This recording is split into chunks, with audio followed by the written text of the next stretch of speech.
Andy back out.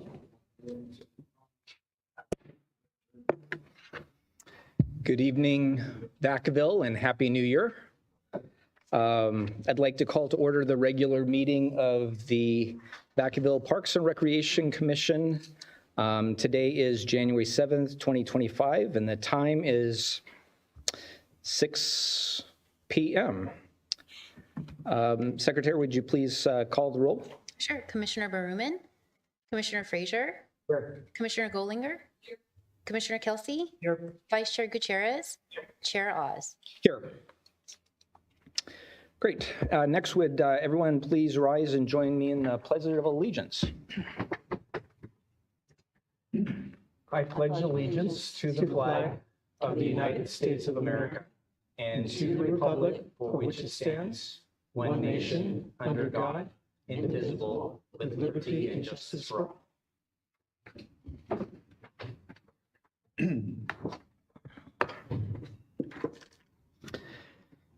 See, our next item is to approve the agenda. Commissioners or staff, are there any proposed amendments to the agenda? If not, I'll accept a motion to approve. I'll motion. I'll second. So we have a motion and a second to approve the agenda. All those in favor say aye. Aye. Aye. Opposed? Motion carries. Great.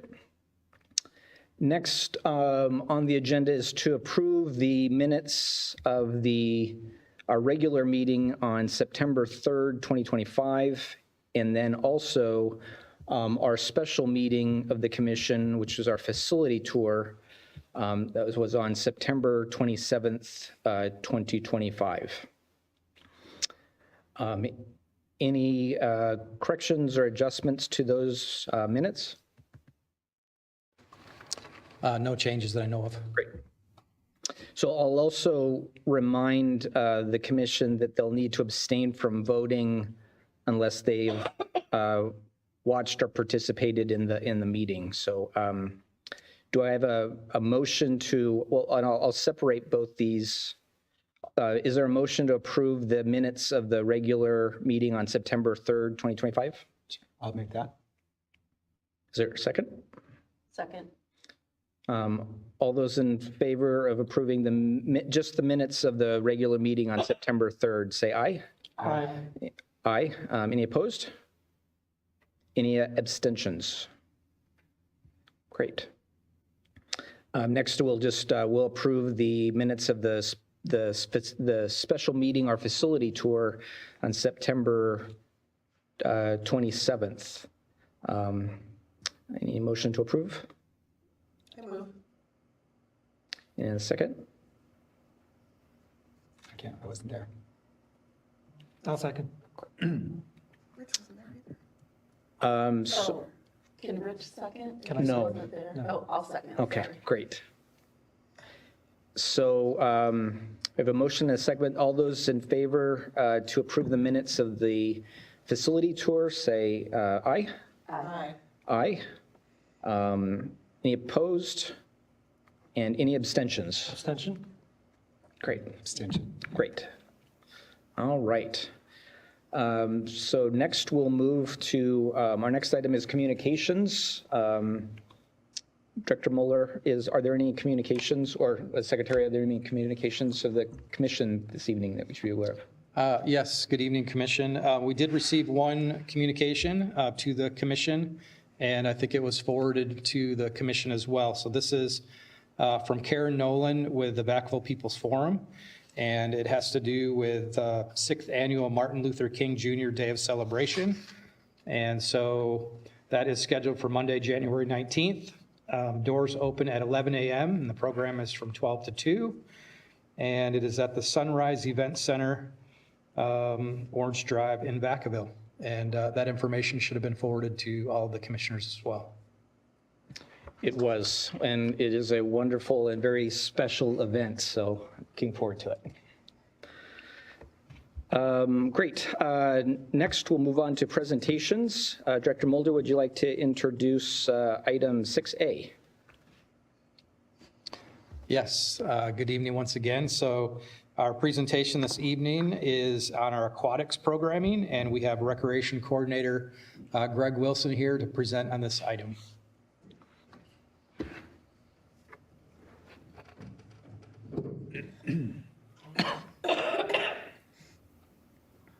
Hello, Commissioners.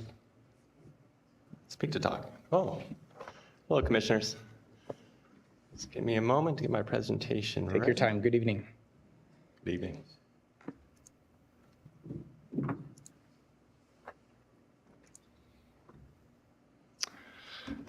Okay, hello, everyone. My name is Greg Wilson, as was already introduced, and I am the Recreation Coordinator for the Aquatics Program with Parks and Recreation. Held the position for approximately 2 years now, a little bit beyond, and today we'll be going over the facility, staff, trainings, and programs that we provide at Aquatics. Then we'll finish with some challenges that we experience each year, and then what we're looking forward to in 2026. So first, if it's been a while since you've been at our facility, the Walter Graham Aquatic Center is located at 1100 Alamo Drive. That's right across from the Three Oaks Community Center. And our facility can take up to 600 people maximum, 606 on the dot, if you want to know. We also have at our facility 2 main pools. These are a recreation pool that's 3 to 5 feet deep, as well as a competition pool that is 7 to 13 feet deep. This is to allow for our diving boards that we have at the facility, which we have 2 1-meter boards and 1 3-meter board that's a high dive.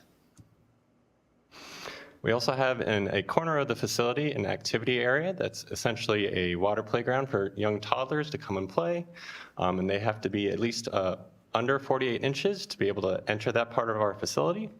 But thankfully we have a separate area for those who, when they grow beyond 48 inches, they can come to our larger 35-foot water slides. It's a great option during our family open swim.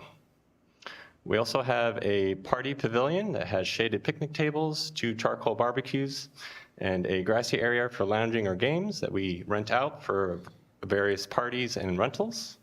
And finally, we also have a land playground to be inclusive of anyone who either needs a break from swimming or they're not able to swim quite yet. So first, I wanted to talk about our aquatic staff. Now, our staff are a very tight-knit group who each summer season, they make really tight, strong bonds with each other. And we're always proud to see as they come up through our program because they move on to, generally this is their first instance of working in the medical field. And so many of them move on to be nurses, firefighters, and apply to be Coast Guard or military. Now, our 54 staff, they are all American Red Cross certified lifeguards. And in California, they are required to get Title 22 training, which is a 40-hour program. And they're also trained in supplemental oxygen. Among those 54 staff, we have 22 who are aquatics instructors. This is our newest role in the program, which is meant to reward and recognize that this is a very different skill set from doing basic scanning and lifeguarding. And we're excited to see so many people jump into that role. We also have on staff 4 certified lifeguard instructors, myself included. And this is meant to be able to run our certifications, recertifications, and keep our training so our skills can stay sharp at the facility. Finally, we have 3 dedicated aquatics cashiers, but many of our staff are also cashier trained so they can be able to handle that front desk and financial side of the pool and keep our programs running well. Now, first I wanted to talk about patron safety. And we take our trainings here at Walter Graham very seriously because as a water facility, this is a high-risk environment, and we want to make sure to acknowledge that and really try and reduce those risks as much as we can. So first, this begins with our lifeguard certifications. This is every February and March. We run 2 certifications, and this past year in 2025, 15 of the 24 applicants were able to make it onto the city. And we're happy to continue that pipeline of people coming to work for us. The next stage in our yearly process is our summer intensive training. So this is the start of our busy summer season. We run a week-long 20-hour training, which is really focused on refreshing our guards who have been away. Many of them go away for college or haven't worked through much of the year. So this is able to bring them up to snuff. And also it's a chance for our newer guards to bond and really get to work as a team and understand how to handle any emergency situations.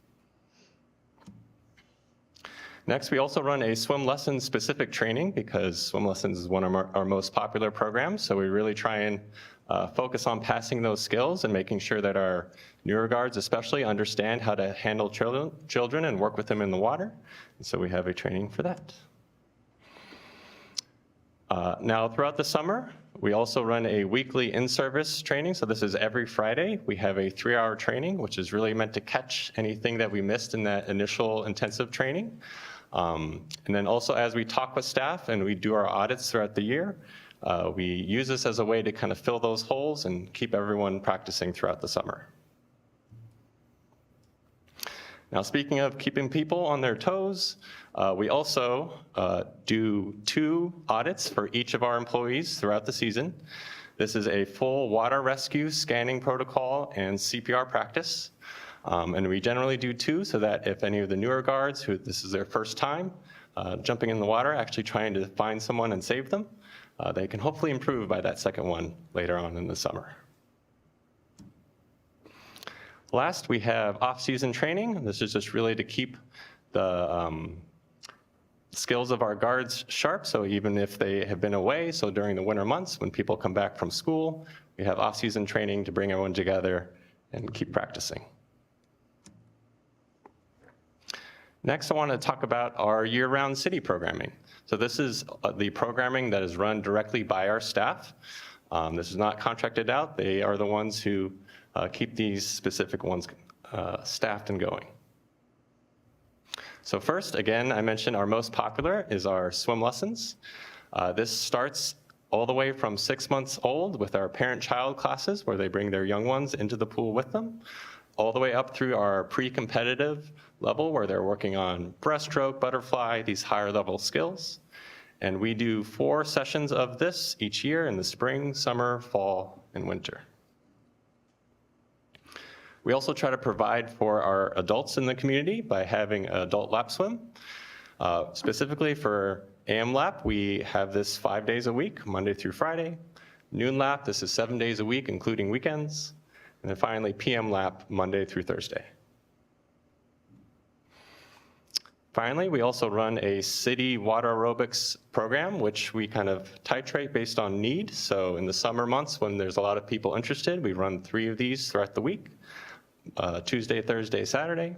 And then in the off season when there's a little less interest, we pare that down to Saturdays only. Next, I wanted to talk about the contractor classes that we have. So it's not just programs run by our staff, but we also have several that we work with and have collaborations with those outside of our facility.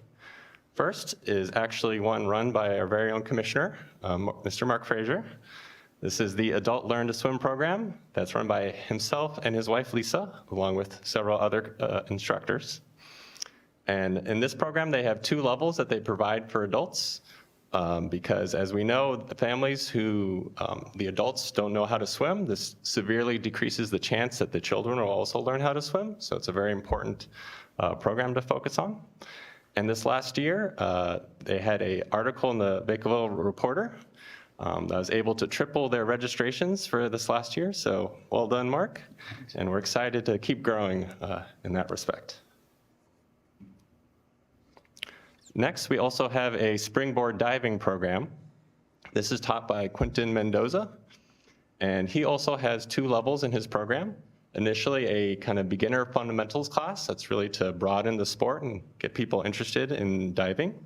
And then he also has a higher level team program where he takes the children, or his team, I should say, through local and national USA diving meets. So he takes his team around and competes on that level.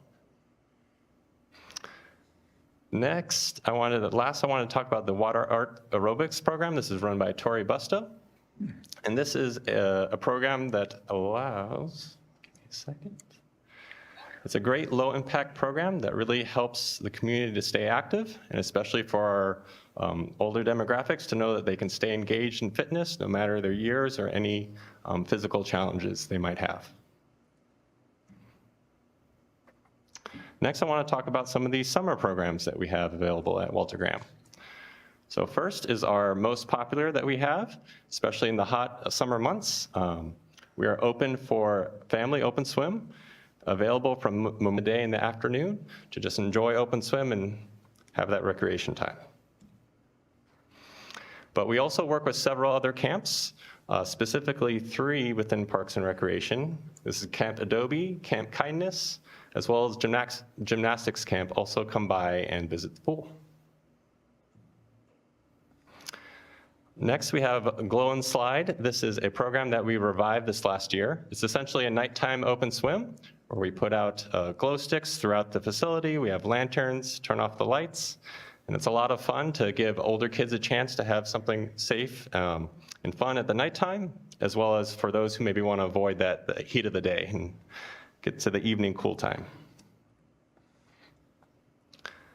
Next, we have Junior Lifeguard Camp. This is something that we run 3 times throughout the summer. We have 2 camps that are focused more on just keeping it fun and light while getting them some exposure to that lifeguard training that we have our staff run more intensely. And then we also have a level 2 advanced, which is really essentially a mirror of our certification that we run. Finally, we have Diving Camp, which is our most recent camp that was added this last year. And Quentin Mendoza also runs that camp. And initially in 2024, when we started it, it was only 2 weeks, 2 separate camps, but it was so successful that we bumped it up to 5. And he's seen a lot of success there with all of his camps completely filled out, so we're excited to keep growing that.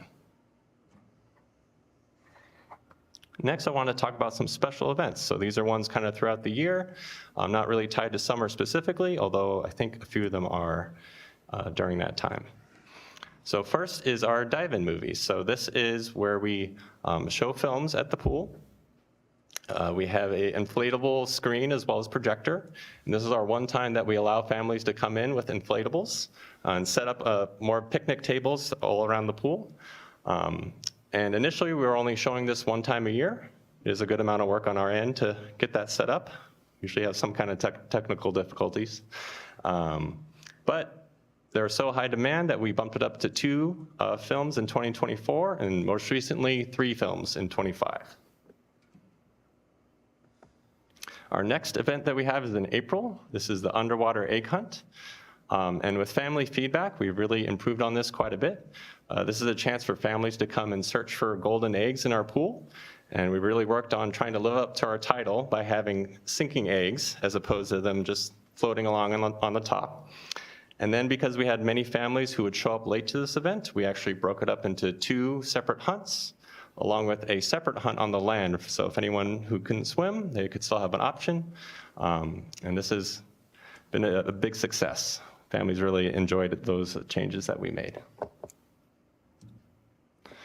Next is the cardboard regatta. This is in August when 7 different teams, teams of 4, sometimes just kids, sometimes kids and their parents are given large cardboard boxes. We find fridge boxes from the local appliance store, and they take these boxes and they build them into boats. We get 2 major prizes for this. The first, the fastest boat, or the only one to make it across sometimes, depending on the type of boats that they make. And then we also give prizes for the best decorated. And we see a lot of recurring teams in this event. And most recently, we had 3 teams make it all the way across. So it was actually a nice race. It was pretty exciting. Next is the floating pumpkin patch, which, as you can see from this photo, pumpkins do float. We don't need to do anything special to them or pump them full of helium or anything like that. And this is a chance for families to be able to come and jump in and find their perfect pumpkin and then take that and decorate it off in our arts and crafts area. And we're happy to provide this and work with our local grocers to get donations to make this possible. Last but not least, we have our polar bear plunge. This was done recently, actually 2 weeks ago. And this is where we shut off our heaters for the recreation pool for about 5 days, and we get it down into the mid to low 50s. And with our marketing push that we had this last year, we actually had the highest number ever show up at the pool. We had 50 people want to jump in freezing cold water, and 22 people come in to be spectators just to watch. And we think part of it was also that this was our first year. We had an aqua obstacle course where kids were given the chance to do a noodle slalom and climb over our little obstacles we created. But don't worry, we made sure everyone heated back up because we had free hot cocoa as well as a heated pool in our slide catch pool. Okay, next I wanted to talk about our parties and rentals. This is another major source of income for aquatics. We have several different kinds of parties and rentals. First being our more standard parties that we actually prepare for anyone in the public who wants to join. They are able to do it very seamlessly through the Civic Rec program. First, we have a splash bash party, which, as you can see in the title there, it's during our open swim hours. So this allows a low-cost way to have a party at our pool where they get a private area. If you look in the top right photo, that's our party pavilion I mentioned earlier. So this is where they can have a party, have the birthday cake, and then go off and enjoy the facility without having to worry about those staffing fees. But we also have a splash zone party. This is a toddler-specific party where rather than access to the whole facility, they get to rent out just the activity area. So for any families that have a lot of young children, young friends, this is a great way to have a party and have even lower costs than the splash bash. Next, we have private rentals. We work with a wide variety of different nonprofit groups, families, anyone who wants to rent the facility. And we're really proud that this last year we worked with the risk management team to really try and streamline this process a bit, because there was quite a high insurance requirement there, and we were able to discuss and find a good middle ground to make it possible. So hopefully we can get more people interested in fully renting the pool. Next, we also work with several different schools in the area. This last year, specifically, we had Kairos and Isleton Elementary, as well as Golden West Middle School. They all three had end of the year school trips to our pool. And we're very happy to provide this for them. It's a lot of fun. And apparently the students also had a great time because all three have decided to rebook with us. Last, we also have a contract with the local swim club. This is the Vaca Waves. And this is a really good relationship that we have, because with our swim lessons, we tend to really focus on the beginner skills and really start from the very, very basics, whereas their swim team is more focused on competitions, going to swim meets, and improving their and refining their skills. So it's a nice way to have an on-ramp into that sport if they're interested. They also have 2 to 3 swim meets at our facility, and most recently in 2025, they have a championship swim meet, which is actually a regional meet that pulled from Nevada, Oregon, and several other states nearby, and not just our local swim groups. Okay, next I wanted to talk about challenges in aquatics. So first, as I mentioned before, swim lessons are probably our #1 program outside of open swim.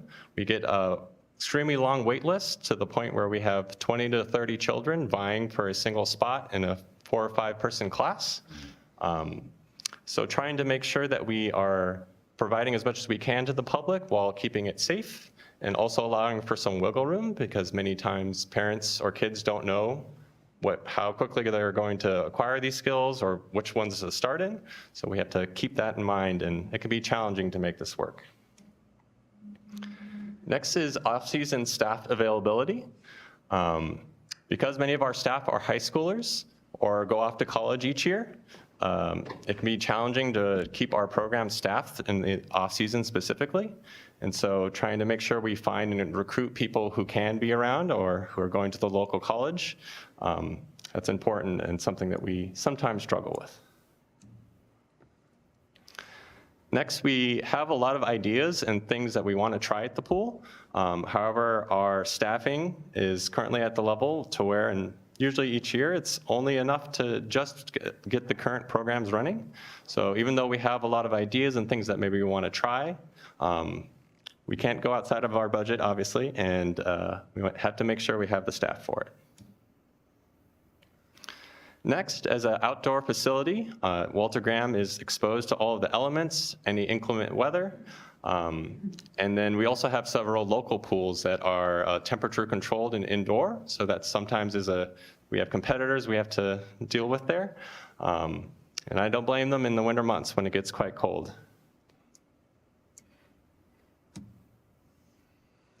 Finally, our facility is getting a bit older. I know we invested quite a bit as a city in 2001. That was the latest major renovation where we added the water slides. However, both years that the 2 years I've worked now, both summers have had major closures that we had to do because there's equipment failures, specifically in the water slides. So that's something that is challenging to tell the public that in the summer heat, they can't come by the pool, or at least the water slides are closed. Okay, finally, I want to finish with what it's looking like in 2026. So first, a low-cost way to kind of pump up and get people excited that we're considering for this next year is themed open swims. So this would be having events, games, and potentially a costume contest, such as Pirate Day at an open swim to add a little bit more fun, a little bit flair. We're also working on our swim lessons this next year. We've made a lot of improvements in the 2 years I've been as a coordinator, adding additional signage to try and add clarity for any families who have never done lessons with us. It can be a bit confusing the first time you show up at the pool. And then we've also revamped our report card system, adding more daily system after each class so that families know that we are keeping track and trying to improve on their skills from class to class. Next, we really want to focus on general program awareness. So as new development comes into the city and we're getting a lot of people coming in, we want to make sure that these new people are aware that they have a facility nearby that is public and relatively low cost. And so we're hoping to do a real advertising push there, as well as work with other departments within Parks and Rec, such as active aging, to make sure we're hitting those demographics who might be more interested in off-season when we sometimes have a lower attendance rate. Next, we're also looking to bring adaptive recreation lessons to the pool. This is really focused on a time and trainings to allow special needs children to learn how to swim, because it's a very important, we're good. There's a high mortality of drowning in certain demographics, so trying to focus on that and making sure that all those can learn how to swim, even if it's our current programs aren't the right fit for them.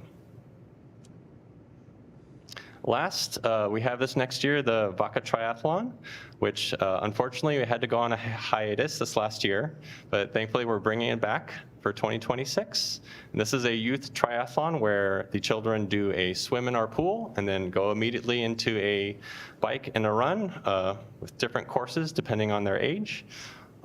This is actually also with Mark Fraser. He's part of the team helping make that happen. And we're excited to bring that back again. So thank you so much for allowing me to speak on aquatics, and we hope to see you at Walter Graham sometime this year. Great. Thank you, Greg. Very impressive. Why don't I open it up to the commission if there's any questions of Greg and about his presentation?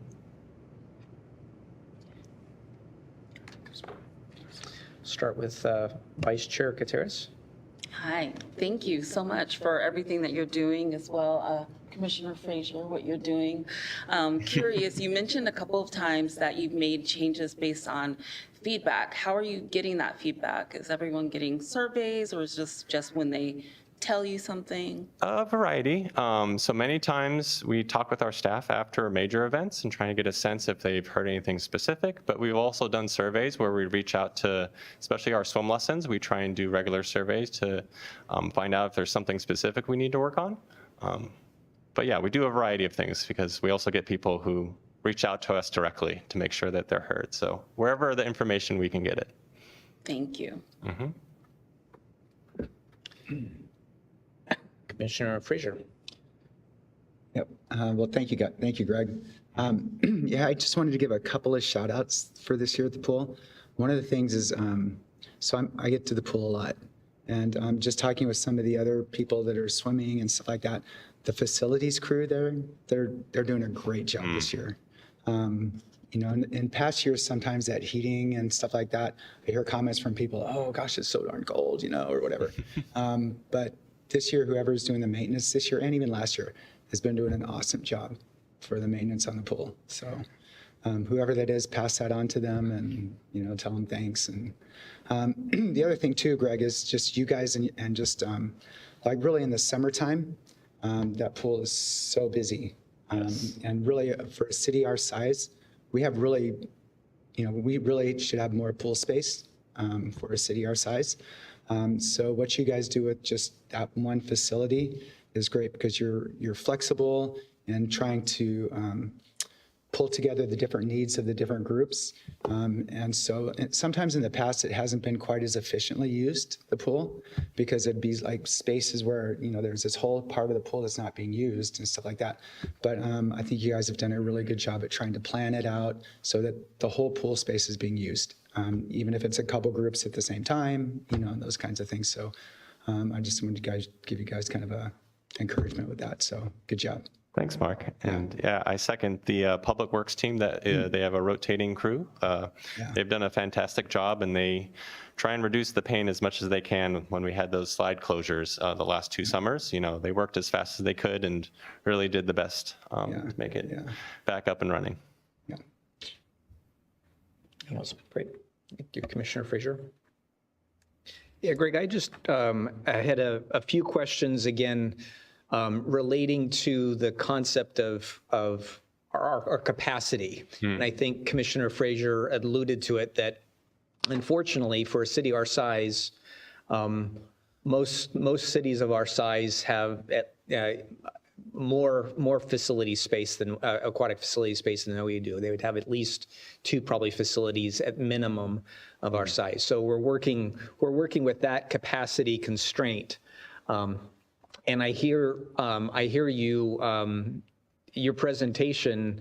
I mean, and again, this is not just this is a common presentation that we receive on the use of our facilities, that you are really maximizing the facility. So we hear that all over. But again, so it's confirmation that it's also happening at our aquatics facility. But you did speak to one of the top challenges was the wait lists for swim lessons. Is it just specific to swim lessons, or is it?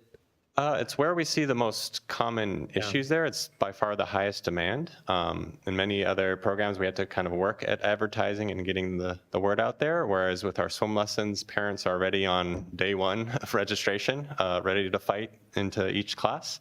And this is actually kind of alluding back to what Mark was talking about in terms of space, because similar to the other challenge where we want to expand and grow in different ways, we would love to add, 2 instructors per lesson level. That would be, we think we have plenty of demand to take that on. We just simply don't have the pool space because we are sharing with swim club, we're sharing with other lap programs many times where there's a lot of crossover there. So, but yeah, generally the swim lessons are our number 1 program that has wait lists. Is it exclusively just facility capacity, or is it staffing as well? It's probably. So you had alluded to that you have some challenges with off-season staffing. Yeah, if we were going to expand our swim lessons program to make it based on kind of the points at which we have issues, like moving up from class to class, there's about 4 or 5 classes that are most high demand. And so we would probably need both higher staffing and additional space. So yeah, the budget would have to be a good bit higher to be able to do that, because we actually attempted in my first year to add a single class that was our highest demand, which is kind of our more beginner class. And we quickly realized that as soon as those kids promoted and moved on to the next class, then it created a point at which then even fewer of those children could move up to the next level. So we learned from that experience and brought things back down to 1 instructor per class, 1 class going at each time. So we would have to, expand quite a bit in different ways. As a coordinator, and I know that there's other city staff members that would get involved in this, answering this question, but just as a coordinator, do you see any potential improvements that could expand the capacity of the space somehow, or you alluded to the shaded structures for parties and everything else. Do we have an adequate number of those concessions? And it's been one of the things actually we've discussed when we had a little bit of surplus at certain points. We've thought about adding additional shaded space that, many other like water parks and facilities have rentable spaces, to where if people are want to just keep things as low cost as possible, they can just pay an entrance fee, or they can bump up to, a more reserved area. And that's one of the things we definitely considered. And we've experimented a few times in trying to expand in other ways. For instance, the summer before, we moved one of our lessons, or actually several of our lessons, over to our slide catch pool, trying to just push lessons over in that direction so we could make room for other programs, and had other challenges there that we quickly realized. Having only a 3 or 4 foot deep pool for children who are 4 feet tall, it was not going great. So we learned from that and kind of went back to deeper pool, deeper water. Great. Well, that's all my questions. Thank you for your presentation, unless there's any other questions of the commission. Thank you very much. Very impressive. Thank you. That's great work. Appreciate it.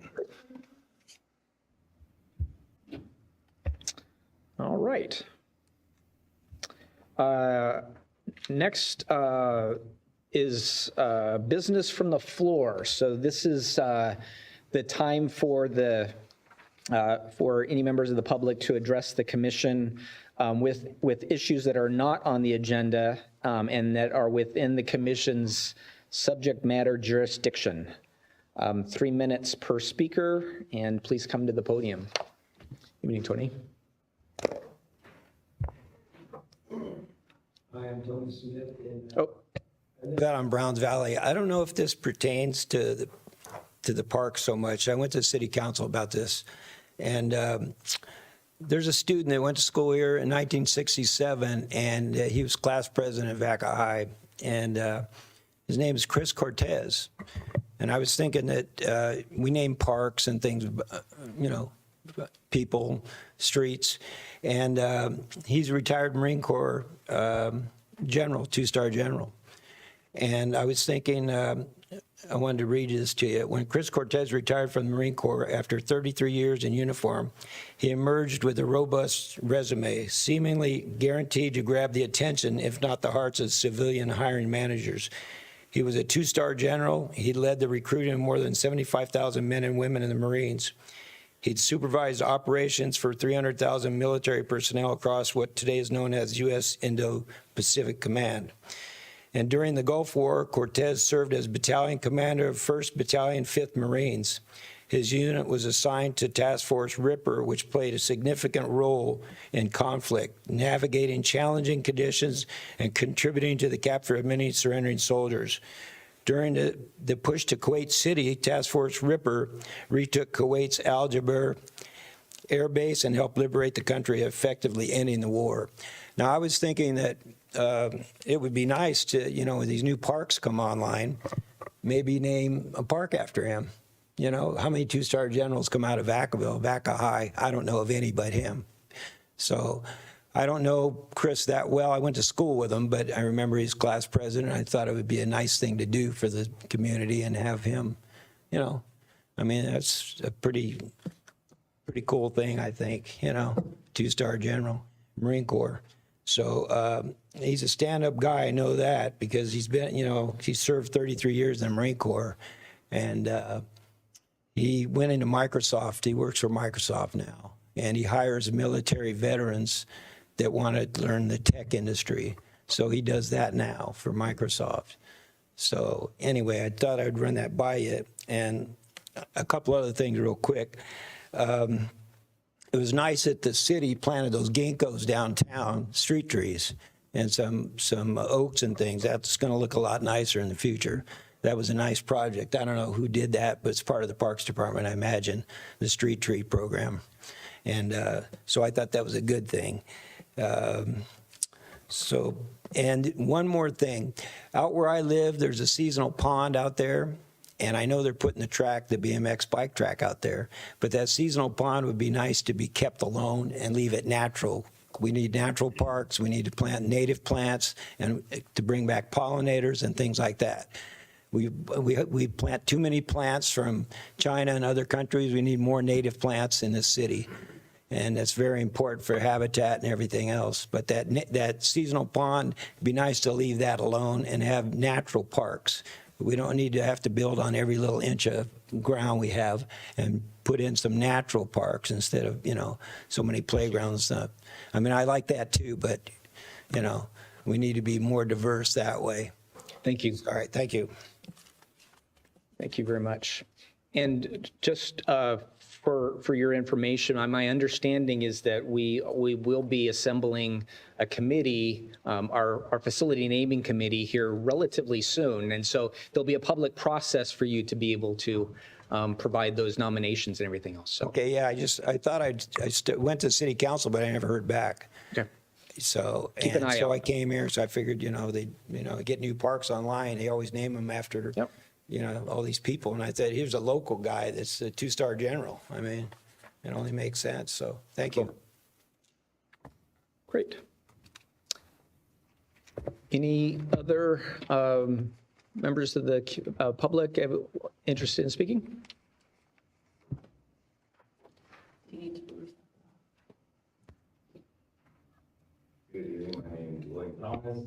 Didn't make a PowerPoint at the time. Just quick question in regards to a renovation that was done at Pheasant Country Park. I believe I got the presentation back in 22. They've done, I would say, majority of the work that was presented, minus, I believe they were putting in some disc golf stuff and some other things that I haven't seen, along with some other plants and things that they said that they were going to do, which they actually ripped out plants that were already there and then never put anything back. But my biggest thing was, at the time I contacted Nemo Gonzalez, which they said was already over budget, but I wanted to see about a dog park. Is there any way to petition, like formally, in regards to putting a small dog park in that area? This is not the forum for us to go back and forth with questions and answers, but we can take that comment and get back with you. Okay, so there's no way to find out who I would address in regards to finding out how I'd formally? Yes, so you're interested in a dog park at Pheasant Country Park? Yeah. Okay. We will discuss that with Nemo Gonzalez and. Okay, so I could contact him and see? Okay. He's here in the room and maybe he could speak to you also about your other issue. Okay, cool, thank you. Wonderful. Any other members of the public? If not, I'll close business from the floor. Great, and then we will move on to our first business item, item 8A. Director Mulder, would you like to introduce this item?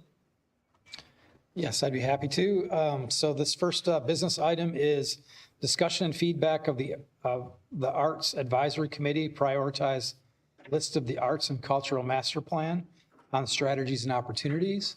And we have Melody Land, our Recreation Manager, and Ryan Bates, our Chair of our Arts Committee here to present on this item. Good evening, Chair, Commissioners. We are pleased to be here this evening to present to you. To my left is Ryan Bates, our Chair of the Arts Advisory Committee. We are co-presenting this evening, and I'm going to get us started off. So, as you know, we recently approved the Arts and Culture Master Plan. It was adopted by City Council on August 12th.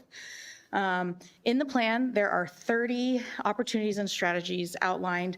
They are segmented into 4 categories: the now, soon, next, and then.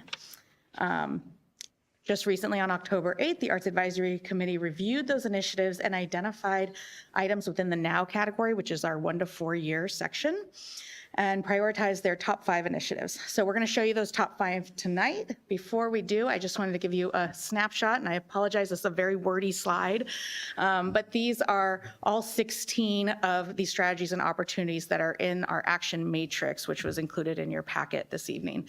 So as I mentioned, we're going to go through the top 5, but I just wanted to mention a few of the things, such as exploring city-owned spaces, enhancing partnerships, expanding geography, young adult programming, partnerships with downtown, and just diversifying our offerings. We also completed a couple here. You see those check marks. That's the adopting of the actual updated art in public places policy.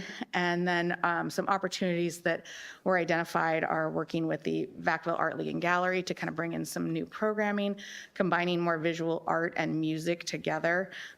Things like our new Multicultural Fest are a great example of where that's being done, has been done, and that we're continuing to do.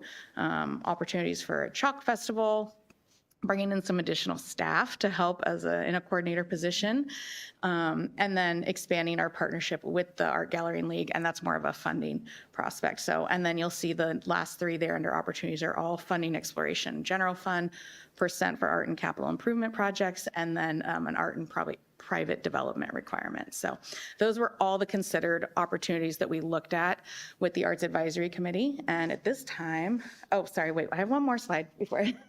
I did want to showcase just what our next slides, how they're formatted. And I got to throw a little credit to Nemo because he kind of birthed this format when he presented some of the priorities for park plans.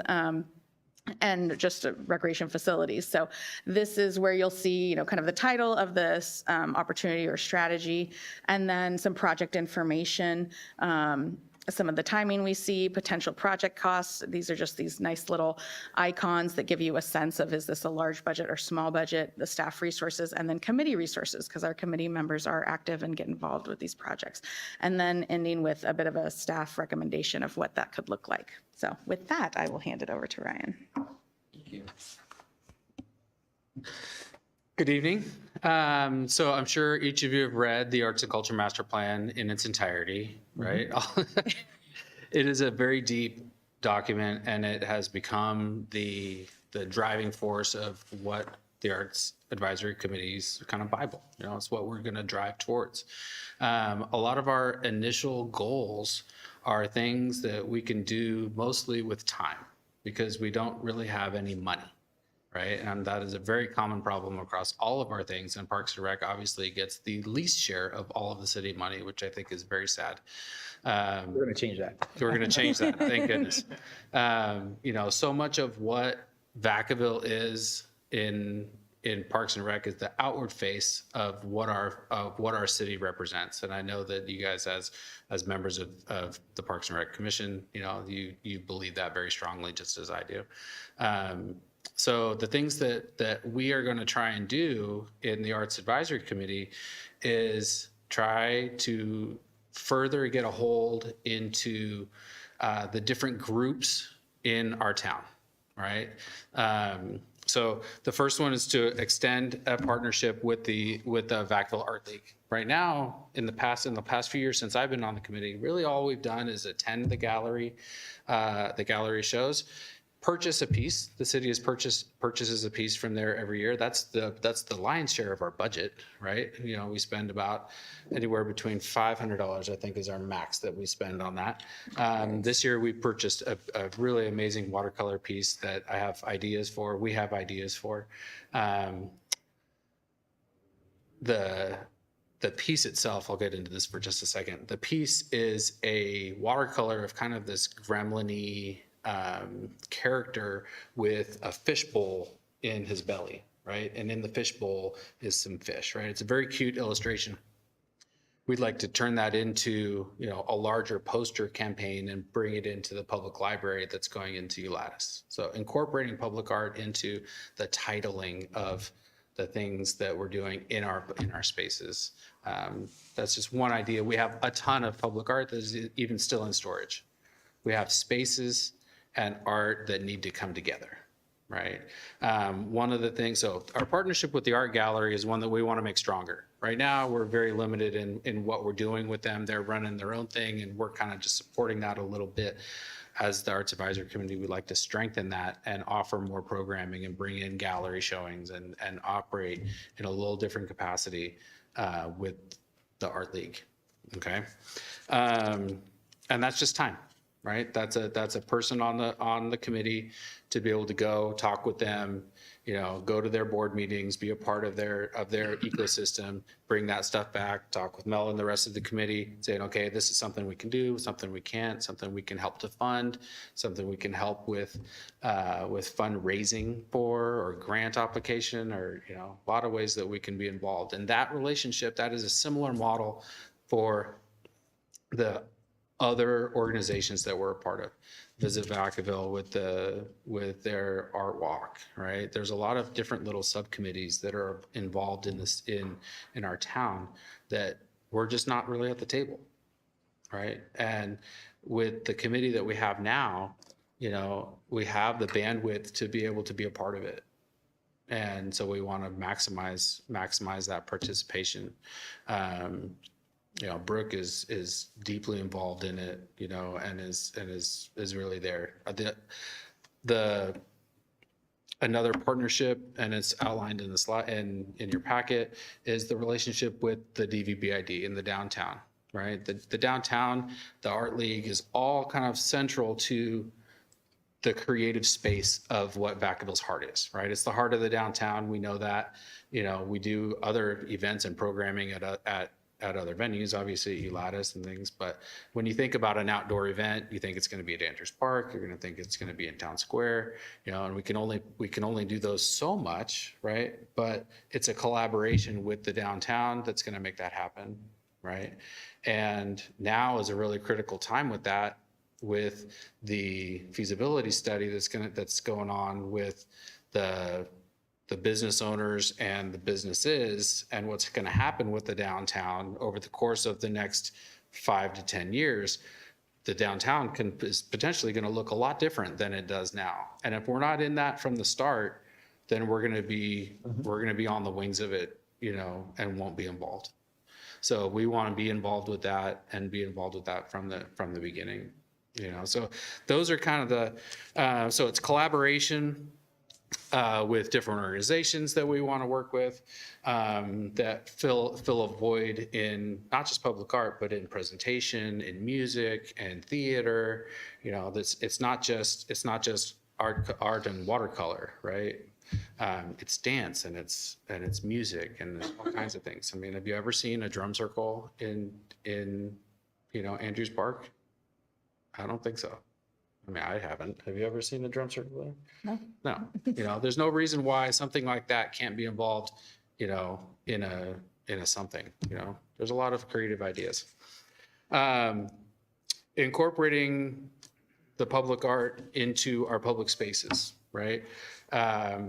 We have hung new pieces in Ulatis, right? We brought a piece that was and put them behind glass so that they stayed safe. So I don't know if in your facilities tour that you've seen some of those, but there's some nice things that are happening in the Ulatis, and we're trying to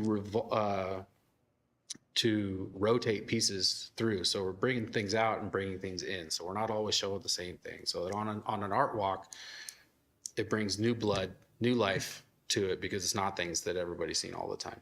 Because we have things in storage that we'd like to be able to display. So our public spaces, when Brooke and I first came on to the Arts Advisory Committee, we toured every single piece in our gallery.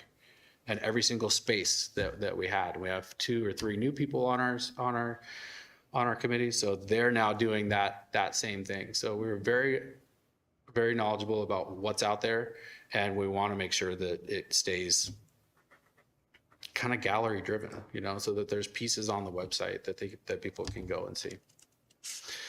So exploring public spaces. So those are things that don't take any money really, right? Unless we, you know, are offering something in sponsorship or offering a space for a discount or offering, you know, something to bring to the table for this collaboration. That doesn't come free, right? We have to actually come with some resources. The city has the resources to be able to contribute. In order to do things like the current project that we're working on at Trower Park, those are major capital improvements. Those are major capital things. Like that project is like $150,000. Yeah, 160. 160 grand, you know, and I feel like that project kind of fell into our laps a little bit, right? We didn't necessarily go out and seek it, right? It just kind of like came to us, and then we had to put some bones around it. But with some money through the general fund, through Measure M, you know, any way that we could do things, we can really increase the look and feel of what our town looks like and what it really is all about. You know, the parks are beautiful. You know, the touch the sky piece on the you guys know what that is, on the bridge. The touch that piece is on lease.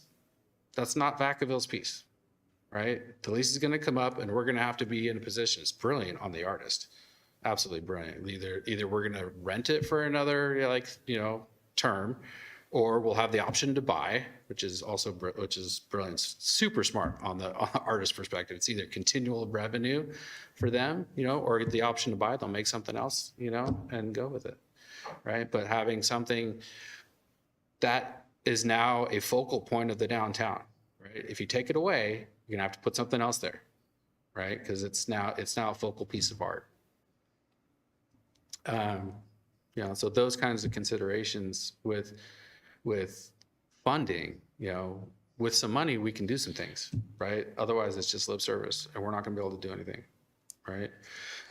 Much like all of your problems, like, you know, because you also know that I serve in a tennis capacity, and we all want more courts and all of that. I'm not here to talk about that, but it's the same problem. Everybody needs more money. We need more pools, you know, and everything that goes along with it, you know. The relationships with Visit Vacaville, downtown, Visit Vacaville, the museum, how the committee, you know, comes together with our relationship with Mel, who leads us fearlessly, right, and keeps us all, you know, saying yes we can, no we can't. That doesn't, no, we can't do that. And usually it's, you know, and I keep asking for certain things, and the answer's been no many times, but I'm going to keep asking for some. And being able to continue to diversify the programs that we offer: dance, theater, photography, watercolor things, plein air, the anime festival thing, you know, all of, yeah, you know, all of the things that we're involved in. We can do more. We can always do more. So the priorities that we have are mostly things that we can manage with our time, right? And with more money, we can do more. That's kind of the nuts and bolts of it. Thank you. Thank you. So before I turn it over to you all for discussion and feedback, I wanted to share a little bit of the community's feedback and just kind of showcase some of the top 3 public art pieces, art types that are desired, which are the mural, sculpture, and functional. We've gotten into some mural and sculpture work. Ryan mentioned an ongoing project at Trower Park that we're really full steam ahead with right now. But functional, that's something that we're kind of yet to explore, and that hopefully will be on the horizon for us with future initiatives and in conversations when we're developing those partnerships and talking and sharing that these are the desired art mediums. So, and then as you can see here, the 3 motivators to interact, which is to have fun, which I completely relate with being in Parks and Rec. Of course, we want to have fun. And then support local and to relax. That one surprised me a little, but I definitely relate to it. We could all use a little more relaxation from time to time. So Next step, we want to hear from you all. So discussion, feedback, your ideas are welcome. Following the feedback that we received from you tonight, we will be taking that and sharing these priorities with the city council, and then kind of turning that into our official plan for the year, and really trying to act with intention as we move forward in the implementation of the Arts and Culture Master Plan. So, thank you. Right. Thank you, Melody, and thank you, Ryan. Wonderful presentation. I'll turn to the commission and see if there's any questions. No? Yeah. Commissioner Frazier. Yeah, thanks, Ryan. As I was looking through all of these, the top priorities, the ones, I think it was 15 altogether, 14. To me, it seems like the common idea behind that is really kind of building that partnership, building those bridges, trying to get everyone together, cohesive, moving in one direction. So that's what it kind of seemed like. And I was reading through these, it didn't seem like it would be more, it doesn't seem super sequential, because like some of these, like, oh, you would be doing these two at the same time. Like the first one is expanding partnerships with the Art League and the Gallery, but number 8 is to appoint an AAC member to serve as liaison between those two. It's like, well, those are going to happen at the same time, I'm thinking. So so to me, those are great. And I also like the idea that you have some of the funding sources in there to try and start to work on that, because I know that's not a cost at this point, it's a time. But really, those are going to be important, to have, like for, helping to pay for some of the artwork and, stuff like that. So, so anyway, I thought these were really good. I didn't see anything in was it the 4 to 8 or the 8 to 12 that I would bring in right now either.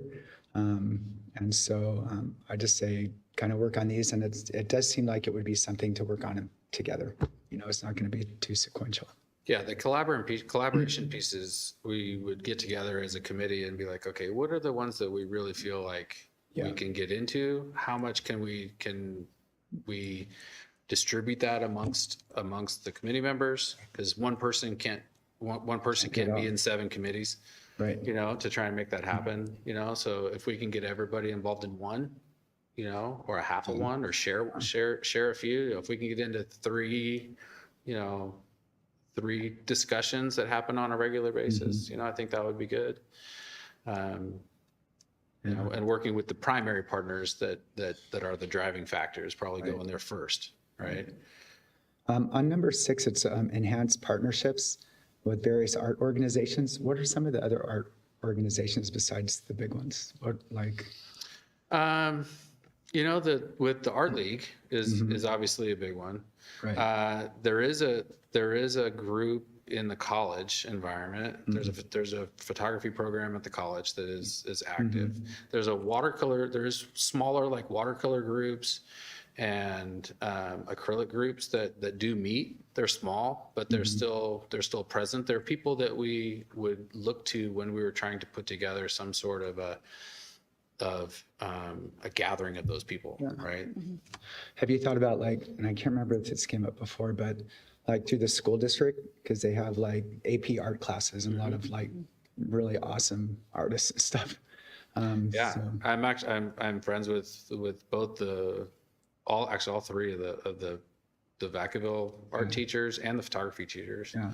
And I'll be honest, I get more met with resistance from them. Like they've got their hands full, just trying to run their own program, than trying to add into an extra thing. Yeah. It does happen. But it's a little more challenging, I find. Yeah. Okay. Thanks. Anything else? No. Great. Thank you, Commissioner Frazier. Turn to Commissioner Kelsey. Hi, great presentation. And the arts are very near and dear to my heart. Being an artist myself in photography and music, things like that. So I really do sympathize with everything, all the issues that come up regarding funding and all that stuff. I was wondering, have you explored some partnerships with local businesses that may be able to host art? In that sense, they can market the art as well as their business itself. And And that's a way to fund art that doesn't come out of our budget, right? That's a creative way of kind of exploring that. Maybe a stupid idea, but it may work. That way, the business itself becomes a showcase for the art itself, becomes a stopping point for people to come and view it, have a coffee, have some dinner, or whatever the case is, and have some, maybe some descriptive work about the art itself that maybe can tie in with the business, or it doesn't have to. So that's one comment. The other comment is I think the city's putting up something called the Restaurant Week, right? What about doing an art week or an art month? Is that something that's been considered? Yes, there's a group, the Vacaville Arts and Cultural Alliance, which is hosted by Visit Vacaville, and they have done an art week, and we are working with them in kind of their in plein air event and the multicultural event that was created, doing a bit of a combination, and looking at how do we revamp Art Week, because it was somewhat of a struggle. I think a lot of times all of the art community, a lot of small organizations, as Ryan mentioned, it got to be kind of overwhelming, and it was hard to kind of bring it all into one cohesive piece that could be consistent. And so we are getting together, though, and trying to brainstorm, what does this look like in the future, and how do we improve it and kind of make it a little bit more realistic. I think we bit off more than we could chew with Art Week. Yeah. It seems like it would be a big project to handle. And but one of the things is, have you considered maybe focusing on a different type of art instead of just the plastic arts or the sonic arts, doing like a literary night, or doing a poetry reading festival or a poetry reading night, breaking it up during the course of the month, where it becomes, again, it brings in more diversity in terms of what the arts are. You could perhaps, I'm sure you've considered all these things, but I'm just blabbing. Literary is not something that we've talked about. Yeah, literary would be great. That would be rad. Yeah, there's also a lot of local authors that would love to sort of maybe just read a chapter of their book or read an excerpt, field questions about their work, and it's a chance for them to showcase their work, showcase what they do and who they are as artists, and bring that to bear on who we are as a citizen community, right? And let's see, poetry, blah, blah, blah. That's all the comments I have for now. But thank you again for the presentation. The last time I remember a spoken word thing was, I remember Bob Vollmer did a thing where he had an open mic night that was maybe 15 years ago. Yeah. But it was open mic. There was a combination of singing and some spoken word and some acoustic guitar stuff. And Yeah, it was, bring that it was back. very well attended. And Yeah. as it gained some steam, like it was packed. Yeah. Yeah, bring that back. I mean, that would be awesome. That's a great idea. Yep. Thank you. Thank you. Vice Chair Gutierrez. Hi. I don't think I even have anything new to offer. I feel like this is one of those situations where we know what needs to be done and we know the benefit of it. I feel like our issue has been consistency. I mean, downtown used to have the wine and art stroll, and this was when I worked downtown, and it was a struggle trying to get people to showcase their art like along the stroll. And we would find a few and then they would go away, and then we know the leadership downtown has changed over the last 5 to 10 years. So with that, some of those things that used to be consistent kind of goes away. But I do think it's going to take just kind of like that front runner to really put it out there and bring these communities together, because they do exist. There's small pockets, you know, the kids that help with the trower, the art over there, one of them lives in my court.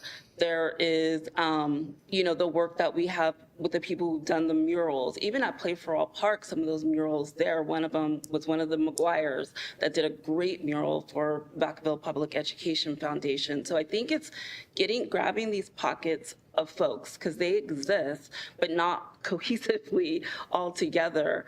And I don't know what that looks like, if it's just a day in the park, someone bringing their drums or whatever, but I think someone kind of spearheading that, and then there just has to be, and the most consistent thing is the city. I mean, there's been leadership changes, but, Parks and Rec is going to still exist. And I feel like it's just going to really take some focus, people in the community that are put on events, bring in those communities. All of these people have groups that they work with. I just feel like they're in silos. And to bring them, we've got downtown businesses with Bellaterra, and there's another creative space. And even with Cloth Carousel, with the sewing, I feel like there's so many different opportunities, but it's just somebody needing to spearhead that. And I get what you're saying too about with the schools. And I think that has to be pushed at the board or the district level to say like, hey, we have this space and it's important and we need your participation in it. And this is what it looks like, and get that buy-in. So hopefully it will trickle down, because those are our youth. And I know as a mother of 5 here in Vacaville, my couple of artistic kids, they don't feel that they're getting kind of challenged here in Vacaville. They go to Davis, they go to Berkeley. And I think if we tell them like, hey, your people are here, but we have to create that space. And again, I think being consistent with it, whether it's monthly meetings, quarterly meetings, and they just have to keep going. That's all. Thank you. All right. I have just a few thoughts. First of all, Ryan Melody, I think you guys are doing great work. I mean, I know there was a lot of work that went into this plan, and this action plan is spot on. I particularly like the Chalk Festival. I keep talking about the Chalk Festival. I think that would be such a fun event. But anyway, but so certainly the funding is needed, and so that's part of the plan. And then I also hear you talk about putting more work on the committee, that all of the great work that you're doing, more work on you, and being a liaison, connecting with other organizations. And so funding is somewhat needed for that. I know the plan also potentially envisions maybe a part-time, full-time arts coordinator. Is that right? Yes. As you're giving your presentation, and I was reading and hearing the work of the Arts Advisory Committee just expanding, and I think that's great. One random thought that came around was, is it maybe it's necessary to expand the committee to invite a couple more members to take on some of that, not just to attend the meetings and to advise, but maybe do some of that hands-on work as well. The street team. The street, yes, yeah. And so related to that, I don't want to put all of this work on you. I'd like to sort of ask, what is it that the commission could be doing for you as well? I'd like to at least offer myself to help with that effort, some of that hands-on type of work. But I'll leave that as a question. Is there anything the commission can be doing for you? I think, continuing to beat the drum, that we're here and that we want to be involved, and just to continue to have the ear of council, and, that it requires effort and that we're willing to put in the effort. I mean, keep in mind that the five people that are on the Vacaville Arts Council are all volunteers, right? And our volunteerism only goes so far, right? I mean, we're willing to give a lot, but right. I mean, it's not a part-time job for us. Of course. And then so that's where a lot of it falls on Mel, and she guides us in a ways that we can, and that we're willing to do, because we all have jobs on top of that. So that's why the staff resources are dedicating the staff resources to us so that we can be involved. Because there's only so many hours in the day and only so many man hours that we can dedicate to it. So just continuing to realize that is a priority, and make that a reality, fiscally for us in a consistent basis, so that what we're doing now happens again next year and happens again the year after that, right? Right. And I'll turn my question to Director Mulder. I'm guessing these action items will be part of the CIP process, part of the budget process, and it'll also be considered, and there'll be opportunity for staff to weigh in on the on contributing, getting a contribution from those funding sources, as well as opportunity for the public and the Yes, absolutely. In fact, well, I was going to mention it in my announcements later, but one thing that we are moving forward with the City Council is our next strategic planning cycle. And one of those focus areas is continuing to focus on the implementation of the Arts Cultural Master Plan. So with that process, we will be putting in, specific goal items towards that process. So when we look at these 1 to 4 year items, we are here to get your feedback and the Arts Committee's feedback so we can start the implementation process of those items. So, so the answer is yes, we will be taking this information and moving it into more tangible kinds of objectives that we can move forward. And my last question was, I attended a couple of the committee's meetings where the plan was being discussed. And I remember at one of them, there was quite a few interested members of the public that were talking about, if I recall correctly, they were speaking of, and I don't know if they were referencing the art walk, but that pathway from the gallery through Andrews Park. And if I recall correctly, I heard just overwhelming support for that concept and that idea. Can you speak to that particular project? It's definitely on my radar. That's one where have on the to-do list to kind of map that out, work with Nemo to maybe get some, what are the measurements, what would that cost, and literally just pouring the concrete and working with Public Works. And so that's in one of our later timelines, but it is on the list. So certainly is at the top of that, years to come list. And we hope to have some research done ahead of time so that when the opportunity presents itself, we'll be ready to go, hey, we've got this great project. So I'm correct that that's the name of that project is the Art Walk? I'm trying to remember specifically. It is that pathway that goes from connecting kind of lower Andrews Park and the plaza to the gallery, the Art League and Gallery. Okay. But that would take a significant contribution of capital improvements to make that happen. Yeah, and we'd have to just kind of actually have that drawn out, as you know, and then kind of get those estimates and. Just take a couple of days on that, is that? Yeah, that's all. I recall it's a big revamp of what Andrews Park looks and feels like. Right. I mean, it included like a big bowl at the top where it's all grass, turning that into kind of an amphitheater of space. And like it was a very robust vision, and yes, definitely, a few dollar signs associated to that.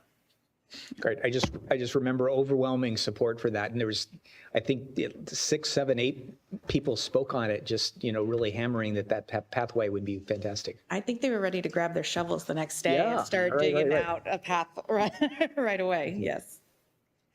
Wonderful. Well, thank you. Anything else from the commission? Thank you. Thank you. All right. Thanks for having me. You bet. All right. Chairman, Yes. you got to open it to the public before. Oh, yes. Thank you, Nancy. Appreciate it. Yeah, let's, if I can indulge you, if you just take a few minutes, I would like to open it up to the public to, if there's any people interested in speaking on this item. Hearing none. Great. Thank you, Nancy. Appreciate it. I forgot that. All right. So moving on to our next business item is 8B. Director Mulder, would you like to introduce this item? Yes, so this next item is approval of the 2026 calendar of the regularly scheduled Parks and Recreation Commission meetings. And I think Tracy is going to pop up the calendar. Basically, this is pretty simple. This is our regularly scheduled calendar for year 2026. And we normally take a break in July and in December. July for summer vacation, and then July 4th is right there. And then December is Merriman on Main, and it's a busy time of the year. So this is consistent with a regularly scheduled calendar that we've had in the past.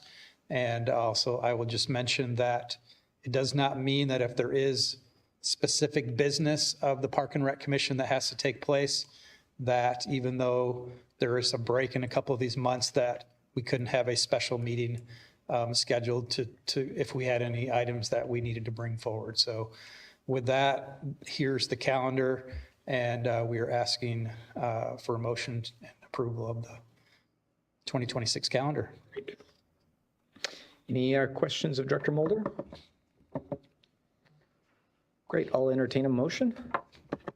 I'll second. Yes. Yes? You have to open it up to public. All right. Yeah, before I take motions, so there's no other questions of the commission, I'll open it up to the public. Do you have any comments? I will close public comment, and then I will now entertain a motion to approve. And I second the motion. I'm going to, I'll motion to approve the 2026 calendar. and then you'll second? I'll second. Great. So we have a motion and a second to approve the 2026 calendar of regularly scheduled Park and Recreation Commission meetings. All those in favor say aye. Aye. Opposed? Great. Motion passes.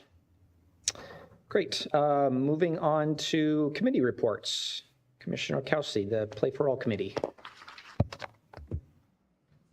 Hi, so I've been a little bit out of the loop on the Play for All Committee. It's been a challenge to coordinate schedules with Tom Philippi. So I have nothing to report at this point. We'll keep you advised in the next one. Great. You did take a tour with Tom Philippi? I did. It was back in the summer, I believe. He updated me on facilities, what was happening. There was I believe, one structure that was being renovated in terms of new concrete being poured because of a slip that I think a child suffered, and so they rectified that. There was a naming of a crosswalk section for one of the fallen officers. I think that has been completed. But other than that, I'm really not in a position to say what's happened since then. So, but I'll do my best to reconnect with Mr. Philippi, and we'll try to get an update on the next one, on the next commissioners meeting.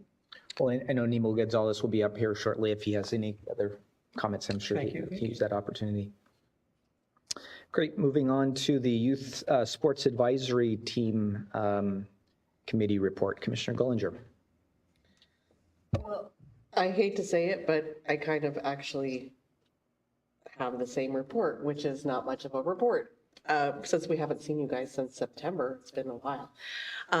We did meet in, I'm not sure if it was the beginning of, was that October? We did meet in October. Unfortunately, it's a strange time. It's very in between seasons for most of the sports because you can see the weather outside. We're wrapping up, we're starting new. So there really wasn't much to discuss in October, but I believe that we're going to be ramping up now for spring sports. So expect probably a weighty report from me next time out. Great. Looking forward to it. Great. Moving on to, Chair, I do have a little report out on behalf of Commissioner Berman for the Vacaville Arts and Cultural Alliance. They talked about, the meeting happened in early November. There were quite a lot of events and holiday happenings that were mentioned, but two things that are still kind of relevant today are that Visit Vacaville is doing a second round of the Cows on Parade. Those are those painted fiberglass cows that started, oh gosh, I want to say in 2023 now. So they're seeking some sponsorships, and so that's going to be coming up again in the near future. So that's really exciting. And then they're also working on filming a I Love Vacaville promo that's going to be kind of a Hallmark style commercial that was just thought was a fun share out to bring to you all. So that is it. and they do so well at those, those videos are great. Oh, thank you. Wonderful. Moving on to reports of the park manager. Evening, Wallace.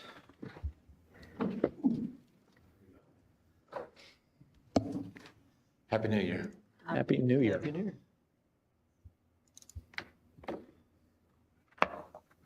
This will just be a short presentation tonight. Since our last meeting, there's just been a couple of projects that we've completed over in maintenance, and one of those is this was the final project of the park refurbishment that we did with Measure M funds for fiscal 24-25. So this was a replacement of the playground net at Ridgeview Park. The rest of the playground equipment was in not just relatively good condition, it's in very good condition. So it was originally installed in 2007, and we just determined that by changing the net and updating this climbing net that was there, that we could delay replacement of this structure by probably 7 to 10 years. So that was one that we did. And then the next project involved updating the landscape at the entrance of Beeler Park. At the request of the police department, the visibility of the park's entryway was being compromised for them. So they asked if we would be able to cut that back. Well, that particular plant material, when it's cut back too far, it just never really recovers. It just stays woody and unsightly. So we determined that a better way to go about it would be just to refurbish the whole area by removing the juniper and replanting with some different plants in there to, I think it improves the look of the park too. Those junipers are probably older than me, and that's pretty old, so. And that's all I have for you tonight. Great. Commissioner Gollinger. Oh, no. Yeah. No, I forgot to turn your mic off, so great. Oh, Commissioner Kelsey. Just want to commend you on the restroom cleanup at Andrews Park. They're looking really good. So whoever's in charge, whoever's doing that is doing a great job. Oh, And I invite people from citizens of Davis and Dixon and Fairfield to come over to Andrews Park and enjoy our restrooms. So Good. yeah, Perfect. I'm glad to hear it. I'll pass that on to staff. excellent. Great. Great, thank you. Thank you, Wallace. So we'll move on to reports of the park planner. Good evening, Nemo. Sorry. Good evening, Happy New Year. Good to see you guys. Happy New Year.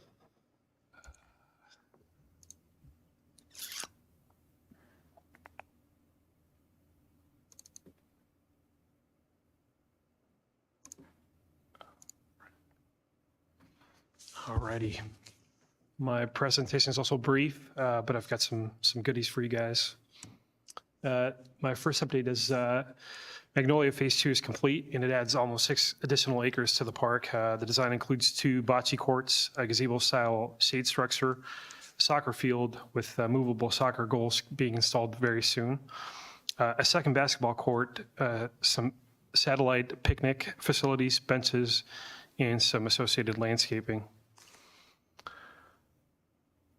So on the left here, you'll see the illustrative plan, how it's laid out, and on the right are some of the images.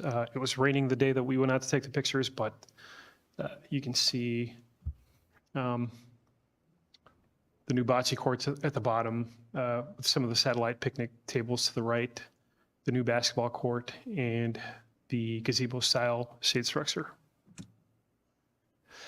Similarly, the Alamo Creek park improvements were also completed since we last saw each other, and the park's now open to the public. The project scope includes a brand new full-size basketball court, new concrete picnic tables, additional game elements like table tennis and cornhole, a refresh of the existing decomposed granite pathways, landscaping and irrigation to mitigate for some of the erosion that occurs out in the park. It was really cool. This particular day when we were out taking pictures, we saw a little girl and her dad playing cornhole, which we were on the fence about including that game element. So it was cool to see on day one somebody was using it. That's great. And this is at Trower Park. Construction is still underway. If weather permits, construction is anticipated to be wrapped up in January with an establishment period of about 2 months, where the park is still going to remain closed. So we anticipate that the park will be open to the public probably at the end of March, tentatively, but as we progress, we'll relay any sort of changes to that schedule. And I'm excited to share that since we last saw each other, construction has begun for Sierra Vista Park. And this construction is anticipated to go through mid to late summer. The project includes 2 new play structures, accessible play elements, a hill slide, picnic tables, perimeter loop, new backstops, obviously a significant amount of new landscaping, and just before the project started, I literally got 2 emails from residents saying, we thought we were getting a new park. What's going on? So I was excited to share that literally that week we were starting construction. So we've coordinated with the school, and they're excited about it, and we're excited to share the improvements when they come online. And finally, our department is going to be facilitating a kids fishing event in collaboration with the Scouts and Fish and Wildlife. Volunteers are going to guide participants through setting up a pole provided by Fish and Wildlife, trying essential fishing knots, casting and reeling techniques, catching, cleaning, and cooking fish, using the on-site barbecues. So we encourage you all to attend, or if you know somebody who'd like to attend, to share the information with them. And that completes my update. Actually, I'm going to add one additional thing. I have participated in the last couple of Play for All meetings with Mr. Filippi. The only update that I would add to Commissioner Kelsey's is that there is a time frame for spending the grant money that's been allocated to the project, and so we do have 2 additional park elements that are coming online. You all have heard that the ball field is under construction. That's anticipated to be wrapped up here in the next few months. And then we're currently reviewing, they're going to be getting a brand new dog park next to that ball field. And we're currently reviewing the plans. I literally wrapped up my review today. We'll kick it back to Tom tomorrow, but we're getting really close to approving those plans to make sure that that is able to move forward as well. Great. Any questions of Nemo? Yep. Commissioner Kelsey. Just a quick question on the fishing day. I'm sorry. Go ahead. Just a quick question on the fishing day. My kid wants to fish. He loves fishing. Last time he went out fishing with his mom, she hogged the fishing pole and he didn't learn a thing. On the way back, a truck threw a bolt at my wife's car and cracked the windshield. So he's traumatized, but he wants to learn how to fish. Will there be any instruction on fishing that day? Absolutely. Yeah, there's going to be some volunteers that are knowledgeable that can share insight. It is a kids event, so it's tailored towards kids, and this sounds like the perfect event. Yeah, thank you. Vice Chair Gutierrez. It was really nice to kind of see it before and after on some of those parks, especially Magnolia when we were there. So I'm glad you guys lined it up and made sure our visits were coinciding with the updates that you shared today, because it's really nice to see that. I don't know if you got the same nudge from residents at Sierra Vista that I did, but it was right around the same time. I got 3 phone calls about, hey, you said this park was going to, something was going to happen. And I drove by like a month later and the work was already getting done. So I know the residents over there are really, really excited. Question about Alamo Creek, because when we went there, and I don't know if this was an issue with the sprinklers, but remember there was that like flooding. And I know with all the heavy rains, I'm wondering, was that still an issue because everyone was so excited about it being opened up? And I was just curious with the rain, was there flooding? Wallace can probably speak to whether or not there's been any sort of issues with the rain. I think the day that we went out there, there was an irrigation head that was broken that had stayed on overnight. So it flooded the turf and some of the decomposed granite areas. And so because the project was still under construction at the time, there was only one access point, one gate into the park. And so it happened to be right where we were walking in. That obviously got remedied immediately. I think the next day somebody was out there fixing it. So it was just a matter of letting it dry. It had nothing to do with, there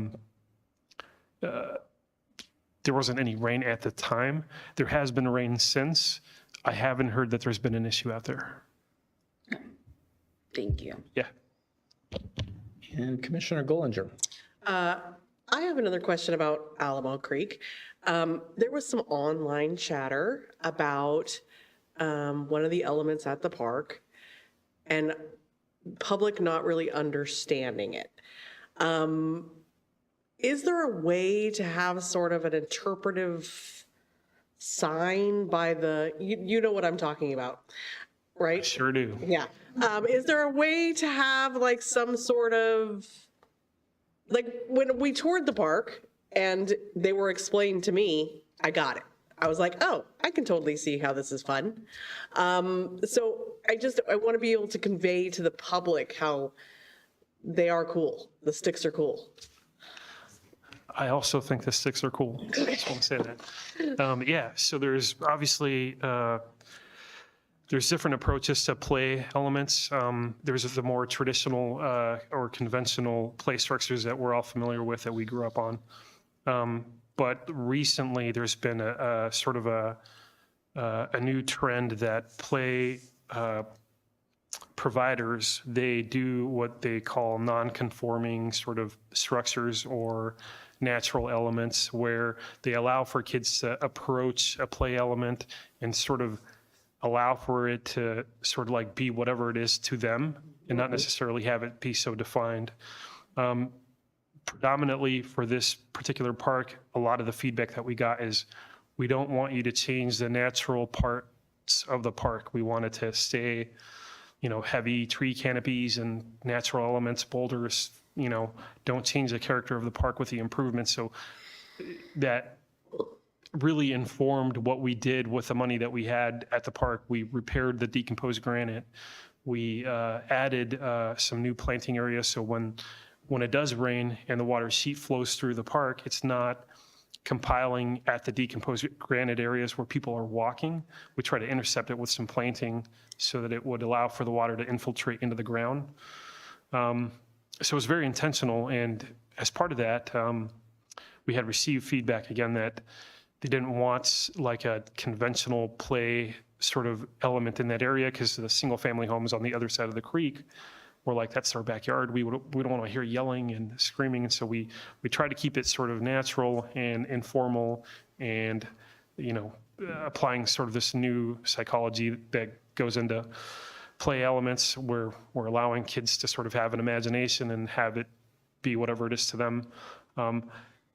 We can certainly come up with something, but we're going to kind of be making it up on as we go. Or we can reach out to the play vendor and say, hey, do you have any like language on, what these sort of pillars are? But essentially all it is logs and boulders. That's it. The logs, some of them are horizontal, some of them are vertical, intended to spark imagination make it sort of a unique little space or a corner of the park. Maybe next time I'll bring some better images. For the record, I think it's great, and I think it is ideal for kids, and it's organic, and it fits into the park beautifully.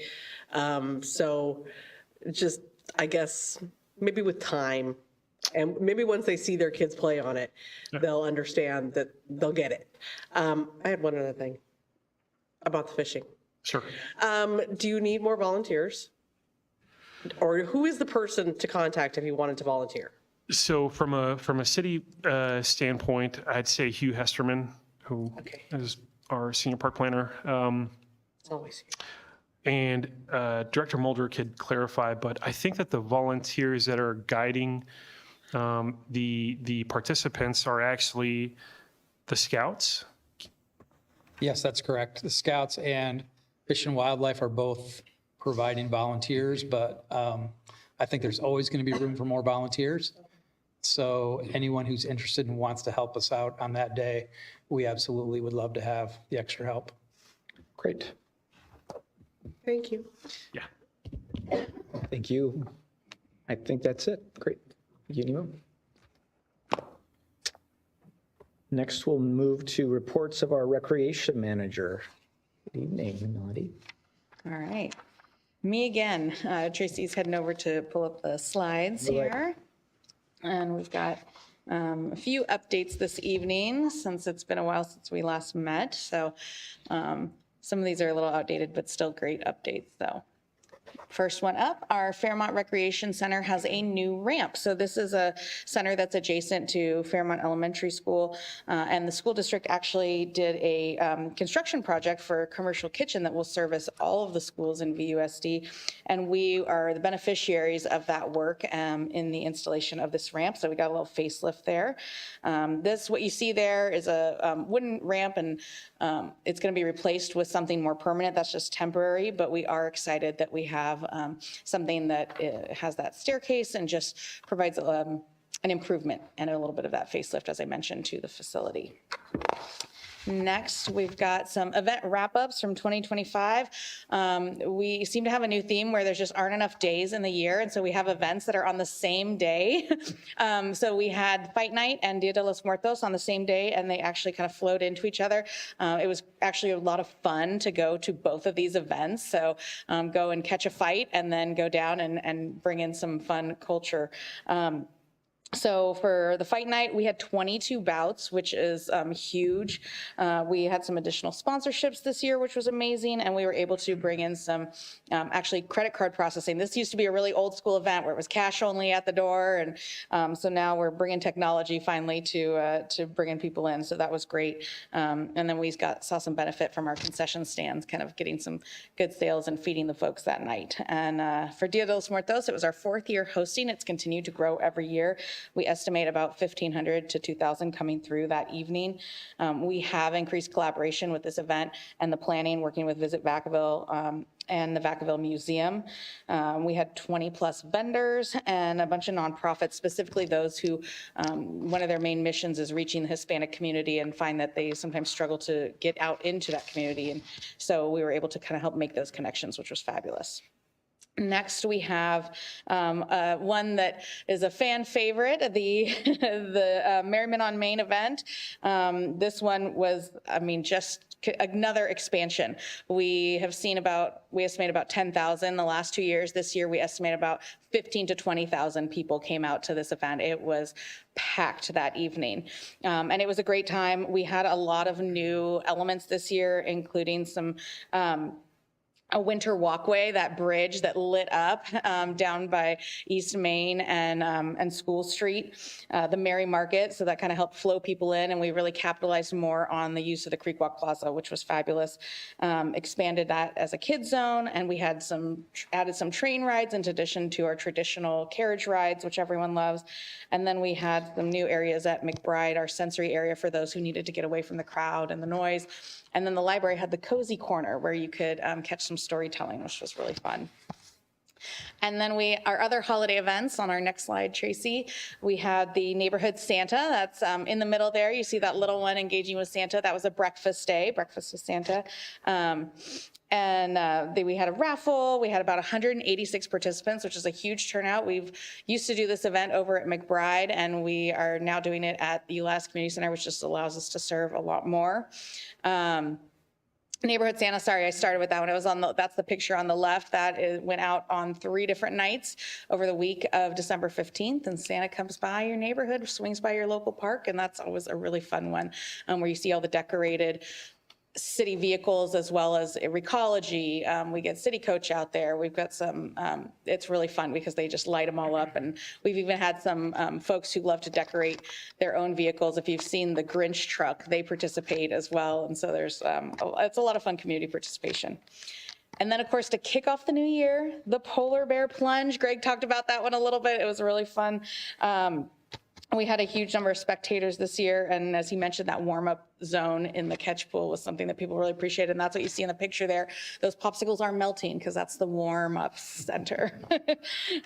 So that was a great one, and it was one of the things people really appreciated was they had a full photo op with the polar bear, which was just one of our staff members in the big inflatable suit. So that was really fun.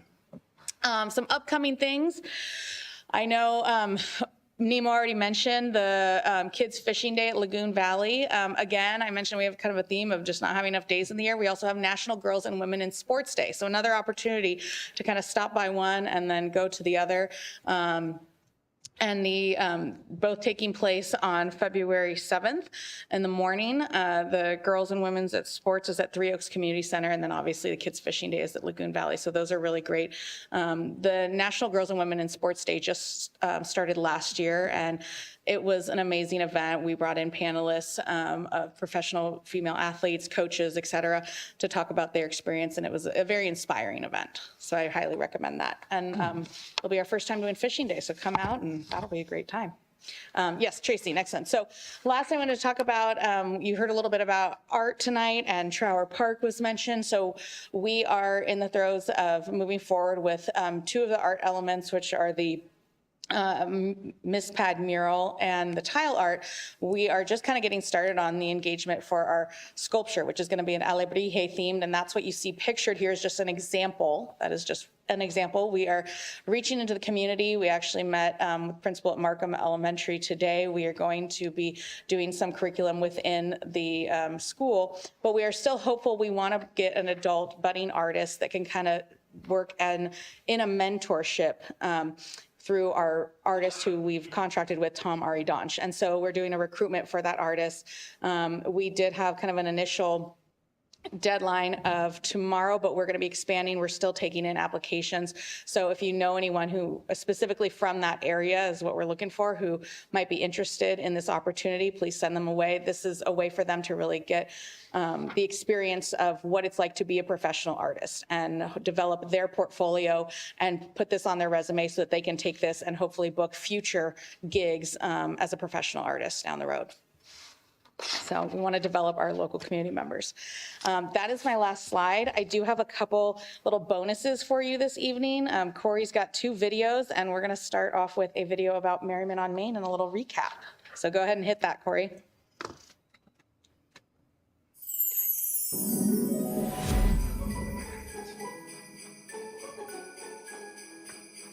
We're here to have some merriment on Main. This event inspires so many people. And then when I talk to them, they say, this is the one of the biggest events for them, for this to come to, feel family, and you can see it all around us. It's so special, so wonderful. It's amazing. This is amazing. Yeah. It's incredible.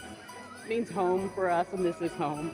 We live right down the street, and there's nothing better than being out here with people you know and meet new people you don't know. My favorite part is just the tradition of seeing everybody. It's the tradition of like having our community come together and really embrace the holiday spirit. I didn't grow up around here, so this is new to me, and I like the camaraderie of Vacaville. Merriment on Main is truly one of those most cherished traditions here in Vacaville, and we just want to make it more accessible to all. You know what? I've never missed it. It's beautiful to be here. It's just great. Merry Christmas and Happy New Year's! Merry Christmas, Vacaville! 10, 6, 5, 4, 3, 2, 1. This is a wonderful time of the year, and we have a beautiful tree. What is your favorite part about Merriment on Main? The lighting of the tree, of course. Definitely the energy, all the people, all the fun little things to do. It's beautiful down here. It's so much fun. Everyone's just wandering around, having a good time. It's just a great atmosphere. The atmosphere, you know, everybody's kind of cheerful and enjoying the spirit of the holidays.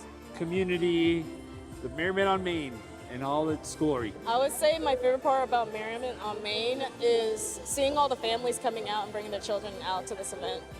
Everybody's just so joyful. It really is. It's amazing to see all the people that turn out. Santa, the lighting of the Christmas tree, and just the jolly of all the people singing and everything else. Togetherness, a lot of warmth, like almost a Disneyland feeling. You know what I mean? Just feels good. The whole town getting together and celebrating is a really nice feeling. I love the Christmas spirit. Everybody's smiling and listening to the good music. Definitely love the drum line. I always love seeing the bands play. Definitely the horse-drawn carriage. The carriages are a great addition. Love it. And the train. We love the train. Oh, the train. The train was the train best was so part. fun. It was so fun. The free hot chocolate, the free cookies. It was magical. Melody, when do you start planning this event? As soon as it ends. We will start planning again tomorrow. I love Vacaville. I grew up here. I met most of my friends here, and it's always been something that's in my heart. Like, I always come back here. I love Vacaville. Yeah, Vacaville's amazing. You know, you guys who work with the city, I think keep up the good work, because this is what it's all about. Very proud, yes. Actually, I love Vacaville. Vacaville's awesome. We love Vacaville! Very proud to be a Vacavillian. Yeah. It's a great event every year. We love Vacaville! Merry Christmas and Happy New Year. Thank you to Vacaville for coming out and supporting this wonderful event, and we'll see you next year.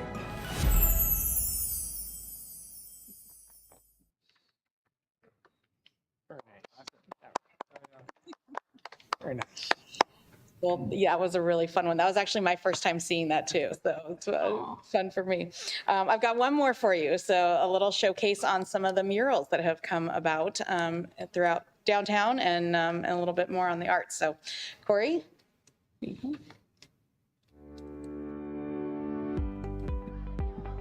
Following what we experienced last year with Touch the Sky statue in Andrews Park, and of course the labyrinthine heart on Main Street, these murals are a great addition to make our downtown an even more attractive place for people to visit. It's the experience under the canopy of trees or music in our square. We look around and we sense the art. Stage from Local Edition reached out to me and said, hey, the Brenton Theaters would like to do a mural project. They'll pay for it, but they'll only do it if the city will do an additional mural project downtown. So from my perspective, that was a challenge that was issued, and it was sort of a challenge that was accepted. When I talked to Mayor Carley and I talked to my staff, really it was like, how can we make this happen? People drive into Vacaville, they want to see something that captures what our community is all about. I get great positive feedback from people saying we need more of that. We love seeing murals downtown. We love seeing them. And how we continue to keep that momentum going is through the Arts and Culture Master Plan. That is a guiding document that we spent over a year building with the help of our community and through their input that will be the catalyst for the future of public art and what we bring to fruition in our community. Everyone that walked by, I don't know why, they're like, oh, I love the horse, I love this. And I'm like, I don't know why everyone loves the horses out here. And then come to find out the history of Vacaville and its roots and how it was formed and all that. I'm like, oh, wow, this makes total sense. You know what I mean? I would love for any kid to see any of the works that we do and just get inspired from it, because that's what got me hooked, you know, as a kid. If any younger person could get inspired by anything I do, then man, that's where it's at.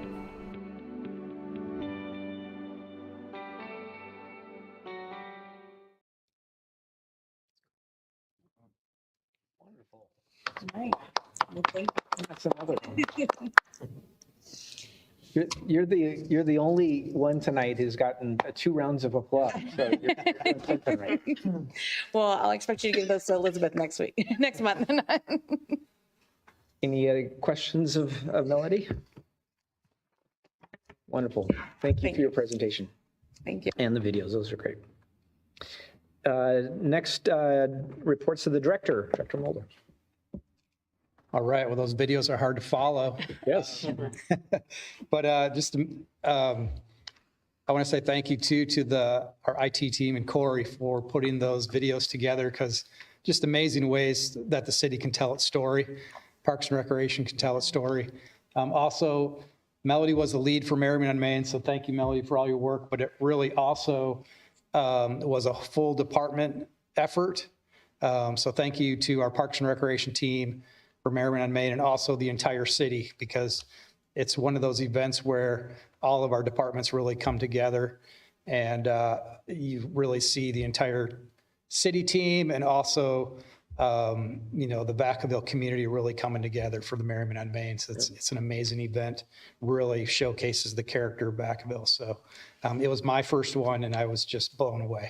It was amazing to be a part of. So those videos just make you feel so proud to be a part of the city and all the things going on. So with that, I do have just a few announcements. So first of all, I want to welcome Nancy, who is here as our Assistant City Attorney.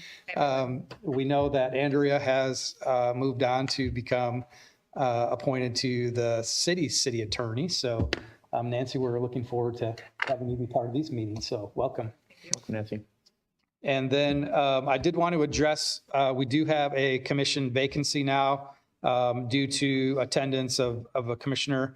So with that commission vacancy will be part of the regular annual recruitment process, which is, by the way, I think it opened today. So that position will be appointed, but also I just want to remind the commission as well, because we have the vice chair Gutierrez, and our chair Oz, and Commissioner Frazier and Commissioner Berumen. All of your appointments are up this March. So I want to remind you you have to go through that recruitment process and reapply. So I encourage all of you. We've really appreciated the support and the support of the community. And so we just encourage you to reapply, and it'll go through that recruitment process. So just a reminder of that. Also, I want to just give an update. So the city is going through processes for their upcoming strategic planning process. So on Friday, January 16 and Saturday, January 17, Friday at 5 p.m. I think it's going to be 5 to 9, and Saturday from 9 a.m. to 3 at 3 Oaks. The city council will be working with the city manager and the executive leadership team to go through the strategic planning process for the following strategic plan process. So in those meetings, there will be a summary of this past strategic planning process, which is through this fiscal year. And then beginning with the new fiscal year, we will have a new strategic plan. So on Friday, all of the department heads will be just kind of reviewing our core services with the council and kind of the vision for the next 3 to 5 years. And then on Saturday, there will be a review. So there was a city survey that happened recently, and there were some focus groups. So there will be some review of the summary of those surveys and focus groups with the council. And then the council will be providing some feedback on our planning process for the next planning cycle. And then the city team will take that back. And so it'll be a process that will go for the next few months so that there's a strategic plan in place for our next fiscal year. So that will be happening. Another thing, I don't know, many of the commissioners have probably seen this already, but the city manager's office has put together a new monthly newsletter. It's called City Insights, And you can find this information on the city website, under the city manager's office, under communications, and then the newsletter. You can find those newsletters, and it's just very informative on programs and services citywide and on some of the different news that's happening within the city. So I encourage you to check those out. I have mentioned before about the development impact fee update. So I just want to remind the commission that this will be going to the city council this coming Tuesday on January 13th. And this has been a long process with the development team. There's been a lot of different meetings with our developers. There's a whole nexus study that's been completed. And on Tuesday, city staff will be bringing this to hopefully move forward and adopt the new impact fees moving forward. So I know that the council will look forward to hearing from the public on that as well. So I encourage you to pay attention to that. If you can come speak towards that, that would be helpful as well. In addition, there is a planning process for the East of Leisure Town planning area. There was an informational item on this back on December 19th to the city council with some information. And then coming up on January 29, the Community Development Department is going to be hosting a community meeting. This is going to be 6 p.m. at the Ulatis Community Center, where it'll be information that we provided to the community. Also, if you're interested, it'd be good to go back and review that meeting from December 19th. What date is that? It was December 19th where it went to the city council as an informational item. The community meeting, I don't think you gave us the date. The community meeting is coming up January 29 at 6 p.m. at the Ulatis Community Center. It's just open topic or? It'll be open to the public, yeah. I'm sorry, what was your question? Is it just going to be like an open topic or? It'll be on the East of Leisure Town planning area. Got it. On that planning process. And so that's a large development and it includes several parks. So it's one that we want to pay attention to. And at some point in the process, it will be coming to these parks and the planning will be coming to the Park and Rec Commission as well. So let's keep an eye on that one. I was going to mention the save the date for those future fishing derby, but I think we mentioned that a couple times already. So with that, I think that is my updates. Clarification question on the vacancy. I know that vacancy was term was last January. So will that appointment be for a 3-year period or will it be for a 1-year period and then? It'll be for a 1-year term to Just 1 year. complete that particular Great. one, yeah. And then the strategy meetings coming up here later this month, so there's one on Friday and then there's the following one on Saturday. What was the agenda for Saturday? So the agenda, I think, will be coming out very soon. It hasn't been published yet. I think on Saturday, it will be reviewing those community surveys that went out. So information on that and also the information from the focus groups. And then it'll be kind of interactive with the city council for the council. We can hear from the council on feedback on the vision for the next 3 to 5 years. So they will provide some information and then staff will take that back along with what staff has put forward with the vision. Then that will come together and be put into basically with the budget and projects and then brought back to the city council for putting it together as the plan for the next 3 to 5 years. And since that's being held at Three Oaks, I doubt that it'll be videotaped or?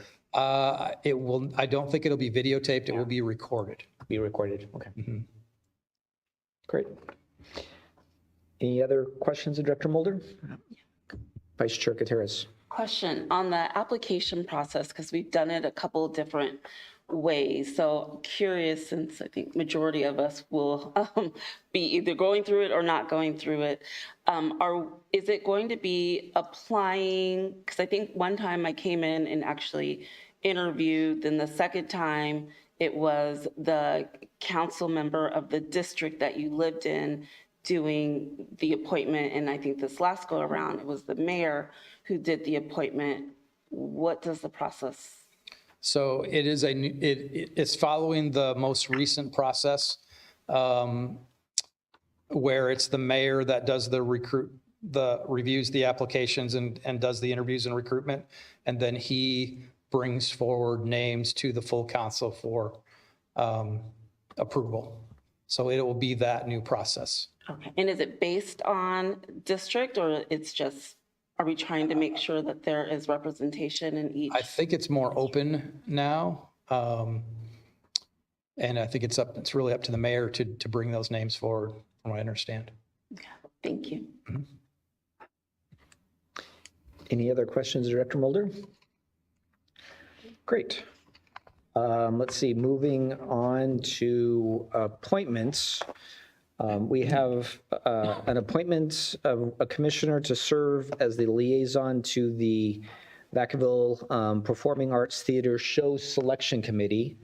I have served on this committee for 3 years, but I am happy to step down if there's interest of other commissioners to serve in this role.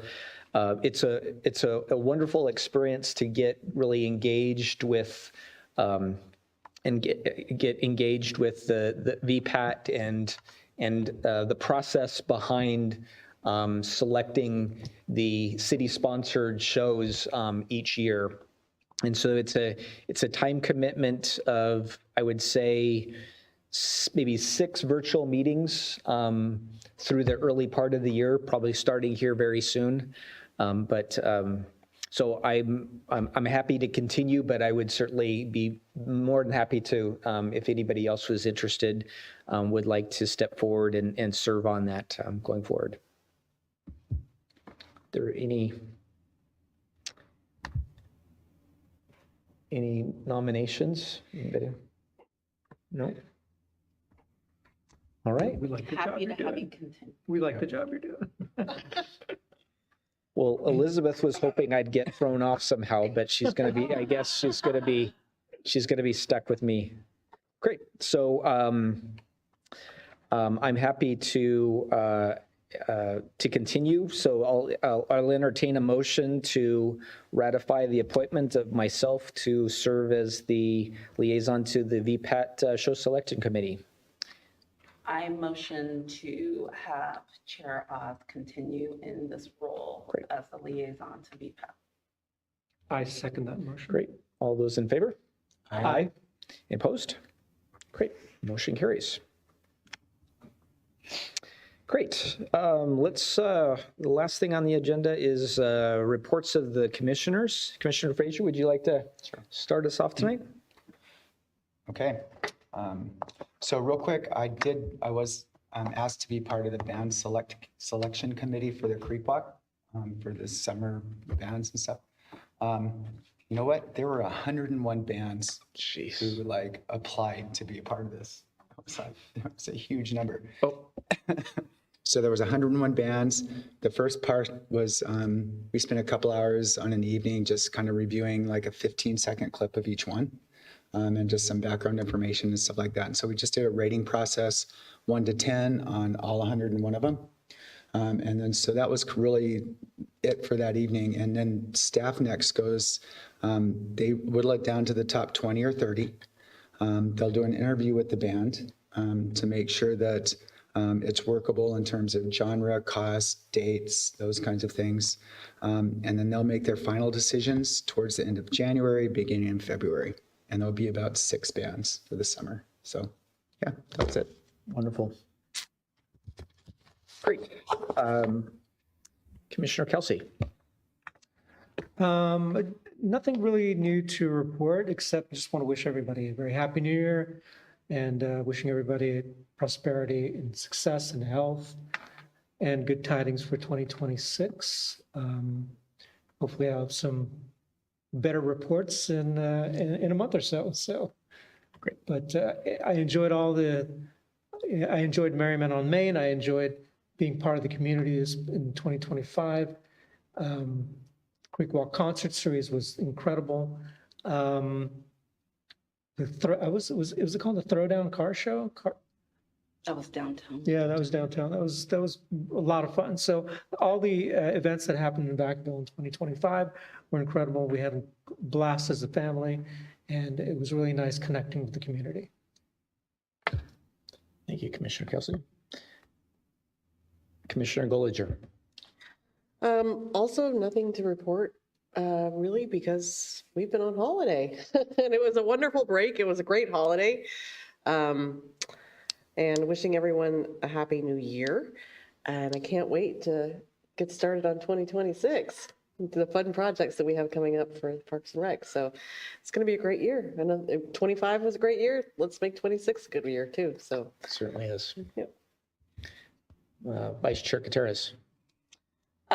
Yeah, same. Happy New Year to everyone. And I will say this Merriment on Main was the best. I'm born and raised in Vacaville, so that's a lot of years that I have attended Merriment on Main, and this one was just the best. I mean, all of downtown and beyond, all the way down to the museum, was activated, and it wasn't the normal where you were sandwiched in, there was space. I think I even made a comment on Facebook about, you're small in stature, but I heard your voice, you're like, keep it moving, this is the walking area. People were like, oh, okay. And people were listening, and there was a standing area and there was walking areas, and the fact that the whole park, it was extended all the way to that bridge with the lights. I mean, it was just amazing. The kids, and I will say, when you have big crowds like that, and I hate to even put this out there, but sometimes you just think like, oh, I hope everyone's going to be safe. It felt so safe. There was so many different law enforcement officers, but not where it felt intimidating. I mean, they were like cheery, and they were happy, and it just felt very safe. There was something to do. There was a room, breathing room, walking room, stroller room, all of that. So this was the best one. I also love the introduction of bringing in vendors. I know historically it's limited to like the faith-based groups that table or have tents up. So I love the fact that we're bringing in small businesses and giving them those opportunities to be in front of 20,000 people, which they probably never would have those opportunities. So I think that's a great addition.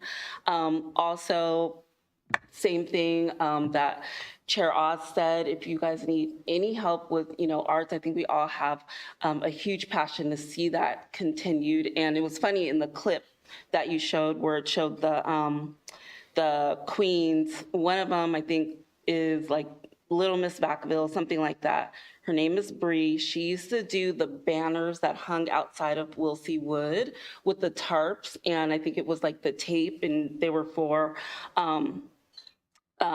she had like an MLK one, there was like a Malcolm X one. She's an amazing artist. She was literally standing right behind you.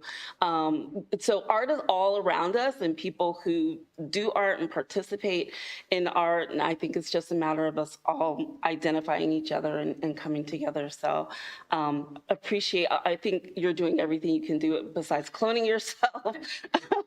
But yeah, excited to what 2026 is going to bring, and happy to be a part of it in any way. Thank you, Vice Chair. I also just want to wish everyone in Vacaville, staff, just a happy New Year's. It is, if it's anything like last year, it's going to be another great year. I wanted just to first, just a random list here. First, I wanted just to thank all of the staff that were involved in putting on the facilities tour for the commission. I just think those are always really helpful to be together, to tour our facilities and see all the great improvements that that we're making, and then also engage with our park planners and get a sense as to some of the challenges and the history behind some of all those projects. So that was really great. And I'd encourage more of those if we can. I know they do take some time, but the more we can continue those, I think that's beneficial. And I know on the action plan for the Arts Master Plan was a similar tour. If I could be so bold we'd certainly love to be invited on that tour as well. And I would certainly like that tour as well. That would be a lot of fun. Want to thank you. Welcome, Nancy, to the commission. I know you've sat in a couple of times before, so you're a familiar face, but we're glad to help you, and thank you for keeping me in line and on agenda. I want to echo the comments that everybody's made on Merriman and Main. I did attend. I did get a little bit sidetracked at the old library for a little bit, which I shouldn't have. But the friends I was with were wanting to spend more time there than out and about. So I had fun, but I candidly was a little bit more. And spending time with friends as well, but that's what it's all about, is coming together. So I also did attend the strategic planning focus group, one of the 3 that were held, and I really think that was a great process. And I'm looking to also attend the upcoming 2 meetings where that will be sort of brought forward, and the future strategy of the city will start to play out at those meetings. So I don't know if I'm able to attend the Friday meeting, but I think I'll be able to attend the Saturday meeting. So and so yeah, with that, thank you all to staff. It's been a great year. So looking forward to 2026. So. With that, with no further business, we'll adjourn to our next scheduled meeting, which is Wednesday, February 4th, 2026 at 6 p.m. So thank you, everyone, and good night, Vacaville.